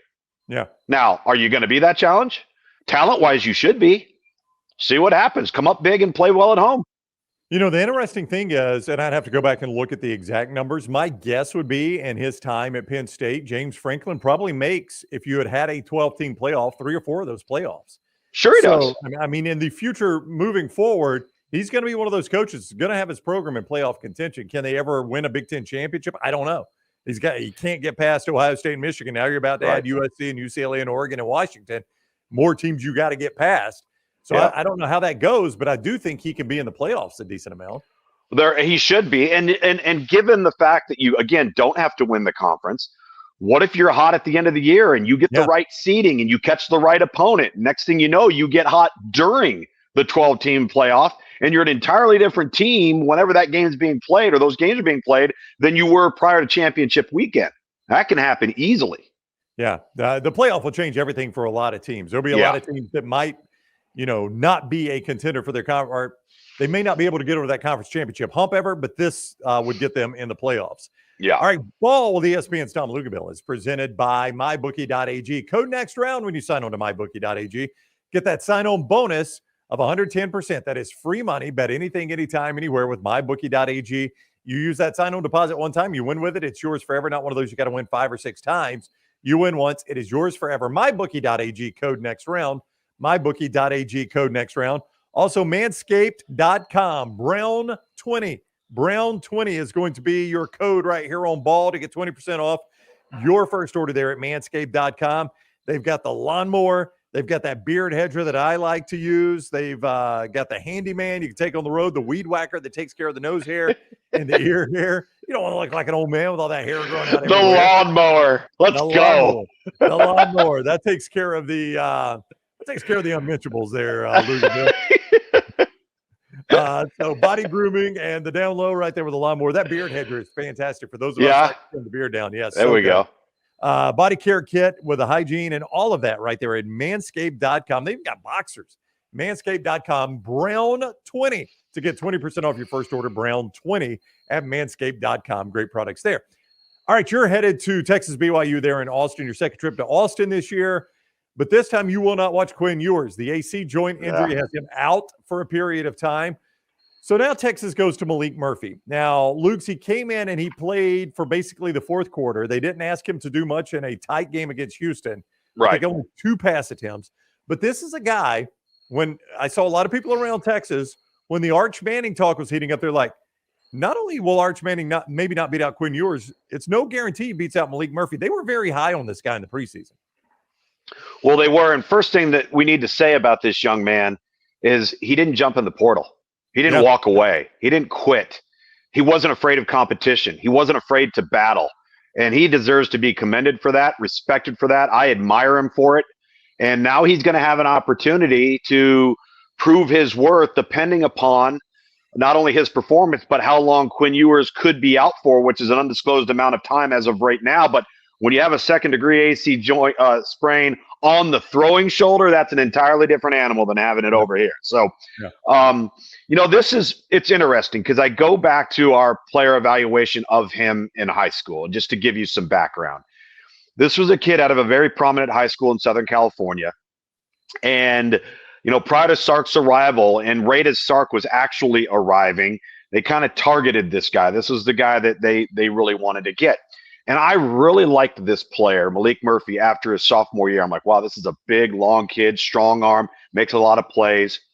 But as I watched him play as a junior and a senior, I became increasingly concerned because the completion percentage was really low. His junior year, he was 55%, under 55%. His senior year, he was right at 59%. And it's been my experience with quarterbacks at the high school level that are uber talented, that are not completing a high rate of passes. That can be problematic when you make it to the next level because the jump in competition and the talent level now all of a sudden starts to even out. You're not the big dog. You're not the guy that's so much more better than everybody else in your normal high school routine or on your normal high school roster. So I think the thing for me, he is 6'5", all of 6'5", 235. There's not a throw on the field that he can't make. I mean, he's one of them guys, he's pretty when he's throwing it now. But he also has a lot of the same attributes as Joe Milton. And he can look really good, and he can have a lot of wow moments. He can also be extremely erratic and very, very streaky. And that's as I go into this game, knowing what I've come to find out throughout his background, those were the deficiencies that concerned me. And now he's going to have an opportunity to kind of be the guy. How much will Sark tailor back the game plan? We don't know that yet. How much will they try to simplify? I think there's going to be routine things in that offense that will make it easy on him. And early on, you try to get those concepts in so he gets confidence. Then he gets confidence. He starts rolling. Maybe he gets hot. Now things open up a little bit. But pay close attention when you're watching this game on Saturday for accuracy, streakiness, erratic play, because you're going to love what you see from him physically. But does the ball go where it's supposed to go? Does it go on time? And is it in the framework of the target that he's throwing it to? That's the number one thing I'm looking at here for Texas. So their upcoming schedule, Lugs, they're still a pretty heavy favorite over BYU with Murphy starting. But now Kansas State comes next week. That's a different animal there. Kansas State's a good football team. They struggled a little bit, but now they have kind of, it seems like, found their answer in the quarterback position with a little bit of a rotation. TCU is not what they were last year, but it's a team Texas has struggled with. Iowa State on the road, not great, but can be a tricky place to play. And then you host Texas Tech. If he has to start the remainder of those games, or Arch Manning has to come in for those games, there's some tricky spots for Texas, who's right in the middle of the national championship line, but they cannot afford a loss. Yeah, they can't afford a loss. And again, how long will they be without Quinn Ewers? What type of impact could they have on them? I think defensively for Texas, they're in a great spot because that part of the ball can keep the score down and keep you in games each and every week. But you're right about the opponents. And I would argue Iowa State's kind of sneaky improved. And when you got to play in Ames, that can't be easy either. So, I've had a lot of people ask me about, Arch Manning in this equation. And you just referenced what it was. It's Kansas State, then it's Iowa State, and then Texas Tech, right? TCU, Kansas State, TCU on the road, Iowa State on the road, and then Texas Tech at home. Okay, so now that's 4 games, right? Yep. So if you are Texas and you're Steve Sarkisian and you're preparing 2 quarterbacks, and you're going to go with Malik Murphy first, he's won the job as the backup. He beat out Arch Manning. You are now putting in yourself in position after this BYU game where if you had to, you could play with Arch Manning for 4 weeks and still preserve the red shirt. The problem is you have to ask yourself the question, is Quinn Ewers going to be back if they were to make it to the Big 12 championship game? Yeah. So that thought's in the back of their minds right now as they're preparing. But right now it's Malik Murphy, and let's see if they can win with them. We know Texas can run the ball. They've got great weapons around Malik Murphy. BYU has somehow managed to get a 5-2 record, but they have struggled mightily on the way to doing that. They've had a lot of help. Texas Tech last week in Provo turned the ball over 5 times. It's been that type of scenario. You recall, Arkansas was kind of the beginning of the reeling of Arkansas, was the one possession game that BYU beat Arkansas. So we'll see what type of challenge it is for Texas. But you're right. Texas, Oklahoma narrowly escaped last week. They're going to be playing Kansas. Will Kansas have Jalen Daniels back? How much of an impact does that make if he is back versus Oklahoma? All of a sudden, Oklahoma State's an entirely different team after getting waxed at home 33-7 by South Alabama. What does that turn Bedlam into? Out west, and you see the Pac-12, and then you look at what's happened with North Carolina going down in the ACC. There are going to be a lot of goofy things that are going to occur over the next 4 to 5 weeks that people won't see coming, that are going to happen, that will have an impact in this whole entire race for 4 teams. Boy, you mentioned Texas Tech and their game against BYU at 3-5. That is one of the most disappointing teams in college football. I really thought, and I like Joey McGuire. It's great. Tough year for him, but I thought this was going to be a much better team than 3-5 right now. Well, they're on their third quarterback, and their third quarterback happens to be a true freshman. That's unfortunate. They've shown bright spots, but they've been their own worst enemy. Right. And I think they're also one of those teams, because Joey McGuire is one of the greatest dudes of all time. They're also one of those teams that probably had a little too premature offseason hype, right, giving that they overachieved last year and went into this season, and maybe that roster isn't quite ready for prime time yet. And then the injuries happened. Yeah. And when that happened, particularly at the quarterback position, you're going to be at a disadvantage almost every week because you have to avoid turning the ball over. You have to avoid making mistakes. And a lot of that stuff starts with a young, inexperienced quarterback. It is ball presented by MyBookie.ag. He is Tom Luginbill of ESPN. You'll see him on the BYU-Texas game Saturday, 2:30 ABC. MyBookie.ag. You can play that game there. All the games there at MyBookie.ag. Bet anything, anytime, anywhere. Right now, with code NEXTROUND, you get a sign-on bonus of 110%. That is free money from MyBookie.ag. Absolutely free money to use. Bet anything, anytime, anywhere with MyBookie.ag. Also, Rhoback.com, providing our apparel, Rhoback.com. Everything from those soft hoodies to the quarter zips to the great golf shirts to the pants that are so comfortable and look so great. You can get it all right there at Rhoback.com. Top-of-the-line apparel that feels great. Rhoback.com. Code TNR20 for 20% off your first order at Rhoback.com when you use code TNR20. All right, let's move to the controversy with Jim Harbaugh and Michigan. The NCAA is talking about it. I'm sure the Big Ten is looking at it. I just want to talk about the whole concept of sign stealing. So the rule is in place. The rule that Harbaugh supposedly has violated here, or Michigan has, is having an advanced scout at a game. And the reason that they don't allow you to do that is because all the coaches' film that everybody has access to, I can't see the signals from the sideline. So I can't match up signals with the play, right? That's shot purposefully that way for everyone. But if I send a guy in advance and he gets the signals, now I can match it up with the plays, and I've stolen signals. That's why the rule is there. Do you feel like this is the only team that might be pushing that rule a little bit? Well, listen, again, if we're discussing alleged conduct here, because that's what we have to call it until we know better. First off, have you noticed over the last 2 to 3 years in particular, how the sidelines in college football have changed? We have all of these tarps. We have these overhangs so that somebody in the booth can't look down. We have guys holding up big flags and tarps, above the quarterback guys giving signals and the whole 9 yards. So every coach is aware of it, but they're aware and they're almost accepting that it's going to be part of the in-game experience. So you're doing everything you can to prevent that in-game, from one opponent on the other sideline to yourself on the opposite. What's being alleged here is far more diabolical, because when you use the term advanced scouting, that could apply to 1 week in advance. 2 weeks in advance, 3 weeks in advance. So let's just say person A is booking a ticket to go to see Team A, all right, 3 weeks from this coming weekend for the opponent that they would play 3 weeks from now. Okay. Not only are you using video and audio equipment to match up the signal with the play, but you've also given yourself 3 whole weeks to do it. Right. Right. This isn't something we're talking about going out and doing it on a Saturday and then having to turn it around for the coaching staff the next day. Could you do it? Yes. Would you have to have immense manpower? Yes.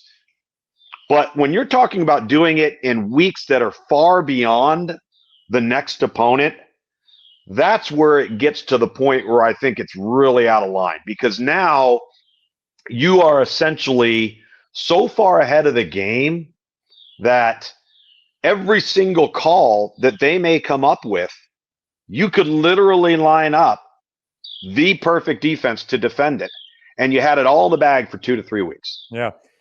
That's the dangerous part. Yeah. How hard is it to still, from a good team, a team that's good at doing it, to still signs in game? How long does that normally take? Well, in game, I think it all depends on if you can see it, right? They've taken all of these measures now to try and get away from it. And then, of course, you're going to have, it might be an analyst, it might be 2 backup quarterbacks. You're going to have between 2 to 3 people, all right?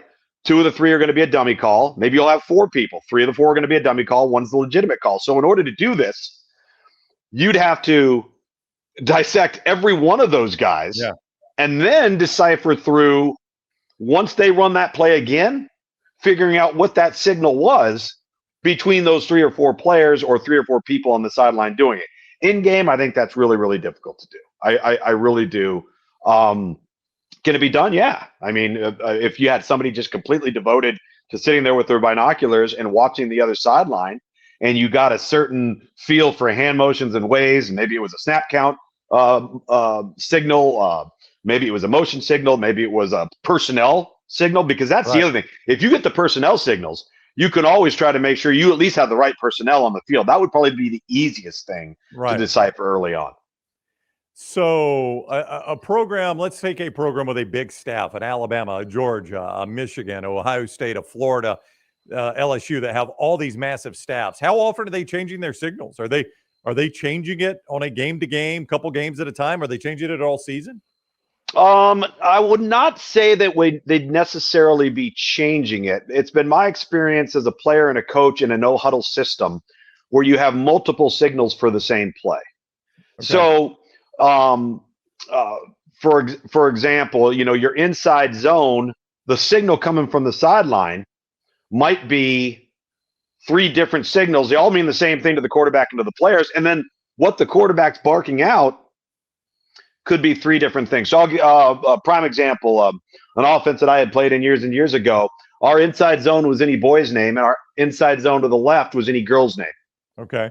So when that thing came in, it might have come in a couple of different ways, but I could call it however I wanted, and I would never use the same name twice. Right. So, those types of things you can guard against. So if I'm sitting there going, Mike, or Bob, we kind of knew what it was. And then you'd have to get a little bit more advanced if you played somebody again and some of that stuff. But you always have more than one signal for any call, any formation, any bit of terminology in your bag so that you don't have to routinely come up with changing stuff week in and week out. So let's just assume, for purposes of this discussion, let's assume I know your signals, right? Mm-hmm. And I'm standing on the opposite sideline. I'm a defensive analyst, defensive coordinator, defensive line coach, whatever it is, and I'm watching it signaled in. And I see the play get signaled in. How difficult is it for me in my mind as a defensive coach to realize, all right, we need to be in this defense and then signal that into my defense? Would that be fairly simple to do? Is that more complicated than it sounds? It'd be fairly simple to do. You just have to make sure that once you see that, you're immediately giving your call to the defense, especially if they're going up tempo, right? You just have to immediately make sure that you're relaying that as fast as you can see it. And the other thing too, one of the other ways to beat this, one of the other ways to avoid this is to strictly go to a wristband type scenario. Right. All right. So if you're going to sit there and, signal in, and this is going to sound crazy, but you can sit there and say, all right, we want to run play number 5, but they're going to be able to match up what you call play number 5 to what the play is. So your signal for play number 5 isn't play number 5.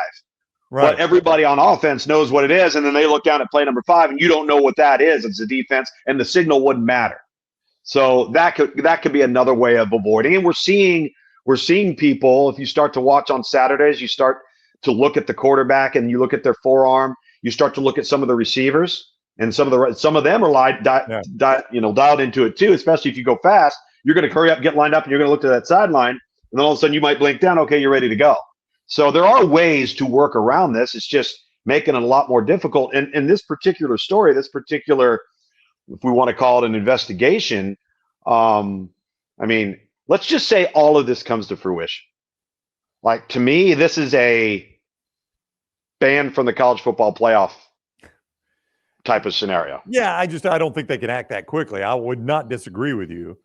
I don't know if the NCAA never acts quickly. No, that's what I'm saying. Yeah. Until they pretend like they have to. Right. I think they probably have a burn to their saddle with Harbaugh based on the. Oh, they totally do. Yeah, based on the start of the season. So they might fast track this thing. But I don't know, man. That seems like, we're almost in November.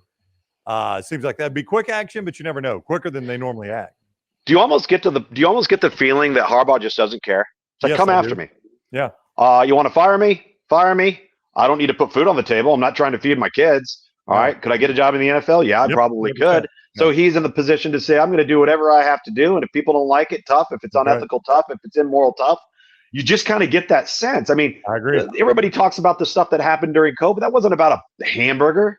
It was about having contact during COVID, which was like the biggest no-no of all time. It's what put Arizona State on serious NCAA investigation. And then lying about it. That was the other thing. Yeah. He lied about it. Yeah. On the signals, you know what I see less of now? It was taking over college football for a minute, are the signs with the pictures on them. Yeah. Why has that reduced so much, do you think? I think that's gotten figured out too. Really? It's so prominent. Yeah. And it's not difficult to see from far away. And so that probably started getting matched up too. Now, if you wanted to go back to some of that, you could do that in the sense, let's just say you held up 3 boards. Okay. But 2 of the 3 were matched up together as one of the plays, when it would look like one of the 3 are each their own individual play. Right. These are the types of thought processes you're going to have to go through if you're going to hold it up in front of everybody to see. Yeah. And think about it. If you bought a seat on the opposite sideline, and you're looking directly down at that, and you've got binoculars, you got a phone, you got a camera or whatever, you're watching not only the signals, you're seeing the board being held up. Yep, no doubt. Now, and Steve Shaw, the National Director of Officials, has already said, hey, we had decided before any of this that in the bowl season, the 9 playoff games, if both teams agree, they can use the in-helmet communication. Do you think most college programs will be comfortable with that NFL system of just calling it straight into the quarterback's helmet? We should have been doing it for the last 15 years. It's the dumbest thing. The technology is there. You want to preserve the integrity. It helps do so. It also helps you play more efficient, sound, better executed football. It's a no-brainer. It really is. Yeah, I agree. And the technology is there. It's much less expensive than it once was. It has it's not entirely, but boy, you see, it's almost eliminated delays of game in the NFL. Sure. You see a few, but it's darn near eliminated them. I'd make an argument that you put it into the helmet of every wide receiver too. If you are away from the box, you have the radio. If you're in the box, quarterback has it because you got to get the call. That's it. The lineman don't, and the running back doesn't. Yeah. It's wild. And real quick, while we're on the rules, I don't know how much of this you're seeing, but it is becoming more and more prominent. We'll talk about a coach next that was doing it with Kyle Whittingham against USC. Boy, this substitution match, these coaches have realized if my defender loafs in, they're giving me all the time in the world for him to get in there. And if you're gonna change personnel late, I'm gonna force you to take a timeout. And it's becoming epidemic. It's beautiful. Isn't it? It's absolute. It's to me, it's so interesting because it kind of, do you remember when before they made this rule? Right. And I remember seeing Alabama and Kirby Smart do this. They would get an entire personnel group that would step like 3 to 4 yards onto the field, and they would just watch. And if they changed, they'd sprint on there because they didn't have the rule where you had to give them a chance, right? Yep. But now you're right. If they want to come in and sub late, I'm going to tell that guy, hey, you take a half trot all the way to your position. Yep. And you, in fact, you walk if you have to. And the guy you're replacing, he waits till you get there, and he comes out. He has, I didn't know it was me coming out. You know. Oh yeah. And then go ahead and limp off on the way out. Make it even slower. It is Ball with ESPN's Tom Luginbill. You'll see him on BYU Texas coming up 2:30 ABC Saturday. He is with us on Ball Each Week, courtesy of MyBookie.ag. Code next round when you sign on at MyBookie.ag. Get that 110% sign-on bonus, free money. Use it right away. Bet anything, anytime, anywhere with MyBookie.ag. And you can get your plays to use there at Lance'sLock.com. Lance'sLock.com has daily, weekly, monthly, full season packages. He's coming off a 4-0 NFL weekend with 3 Sunday games and the Monday Night Football winner. 4-0 in the NFL. I know. It's getting after it there. And a winning weekend in football overall. You can get it all right there at Lance'sLock.com. That is Lance'sLock.com. Well, let's wrap up talking about Kyle Whittingham. Coming off that win over USC with a backup quarterback, the old pig farmer. Just a masterful coaching job. This is a guy that we probably don't give the respect he deserves. He's just a wizard, it seems. Always a good, fundamentally sound team at Utah. So I think when you talk about Utah and you look at Utah, the one thing that you have to admit to yourself, whether you like it or not, defense does matter. Yep. And great defense can really matter. And they're good at it. And it can really matter when you're having to play with a second and third string quarterback, which they have done all year long. So when we sit here and we talk about spread offenses and we talk about all these people going up and down the field and so on and so forth, notice how with USC against Notre Dame, who's pretty good on defense, USC with Utah, who's even better on defense, that those offenses sputter. Those offenses are all of a sudden off schedule. They are not playing to where they are dictating terms. And you can go back to Lincoln Riley's teams at Oklahoma in the college football playoff. It happened to every single one of those games except for the Georgia game. It was the only one. All right. And so it matters. And where it really aids you is when you have to come up with ways of getting creative. I mean, how about Kyle Whittingham? Now, I had Utah twice last year. And this Sione Vake kid was playing as a strong safety and corner. Who the heck plays strong safety and corner? And he's a true freshman last year. So they're sitting there going, well, this guy's such a good football player. Why don't we just throw him all out there on offense and, see what he does? And in typical USC fashion, they line up a true freshman outside linebacker defensive end to match up with Sione Vake in space. What are you doing, SC? I mean, come on, right? And so Andy Ludwig, who's been the offensive coordinator at so many different places, and I mean, he's been at San Diego State twice, I think. He's been at Wisconsin, Vanderbilt. He's been everywhere. He's been very successful everywhere he's been. But this place, he's done a masterful job. And he knows how good they are on defense. He knows they don't have to wear a cape on offense. Just don't screw it up, and you will get into the fourth quarter, and you will not only have a chance to win, you'll probably be the better team, right? Yeah. Because the other team will be worn down. So, and Kyle Whittingham, it's interesting you bring him up specifically because – having had UCF last week and watching their transition into the Power 5 from the Group of 5, and don't kid yourself now, that running back Gus Malzahn has, those 3 receivers, they got 2 or 3 defensive linemen, could all play for Power 5 teams right now. The problem is they don't have that competitive depth that you need at the Power 5 level, but you can get away with not having at the Group of 5 level. Well, you go back and you look at Utah. I've shared this with you guys before. He had to build that thing, but look at those first 2 to 3 years in the Pac-12. It did not come easy. I think they were sub 500. Yeah. But they were 36-3 or something like that their last 3 years at the Group of 5 level. So there is a transition time. And once they got past that and the university invested, and now all of a sudden they have a Power 5 background and they've got Power 5 resources and they've dominated a Power 5 conference, it didn't happen overnight. And he did it without the transfer portal.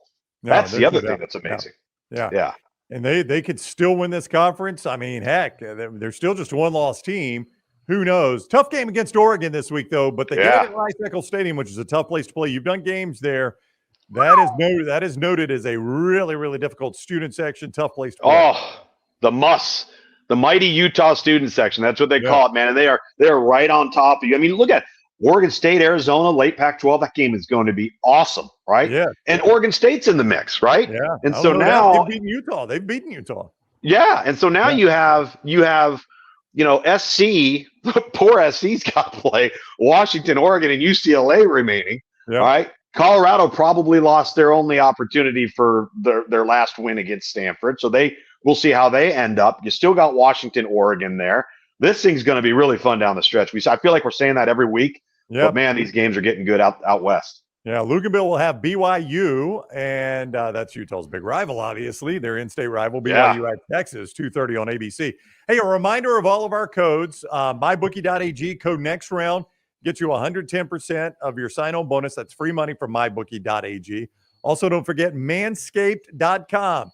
Manscaped.com with all the grooming products, the boxer shorts, everything there at Manscaped.com. Your first order, 20% off when you use code BROWN20. That's my last name, BROWN20, 20% off.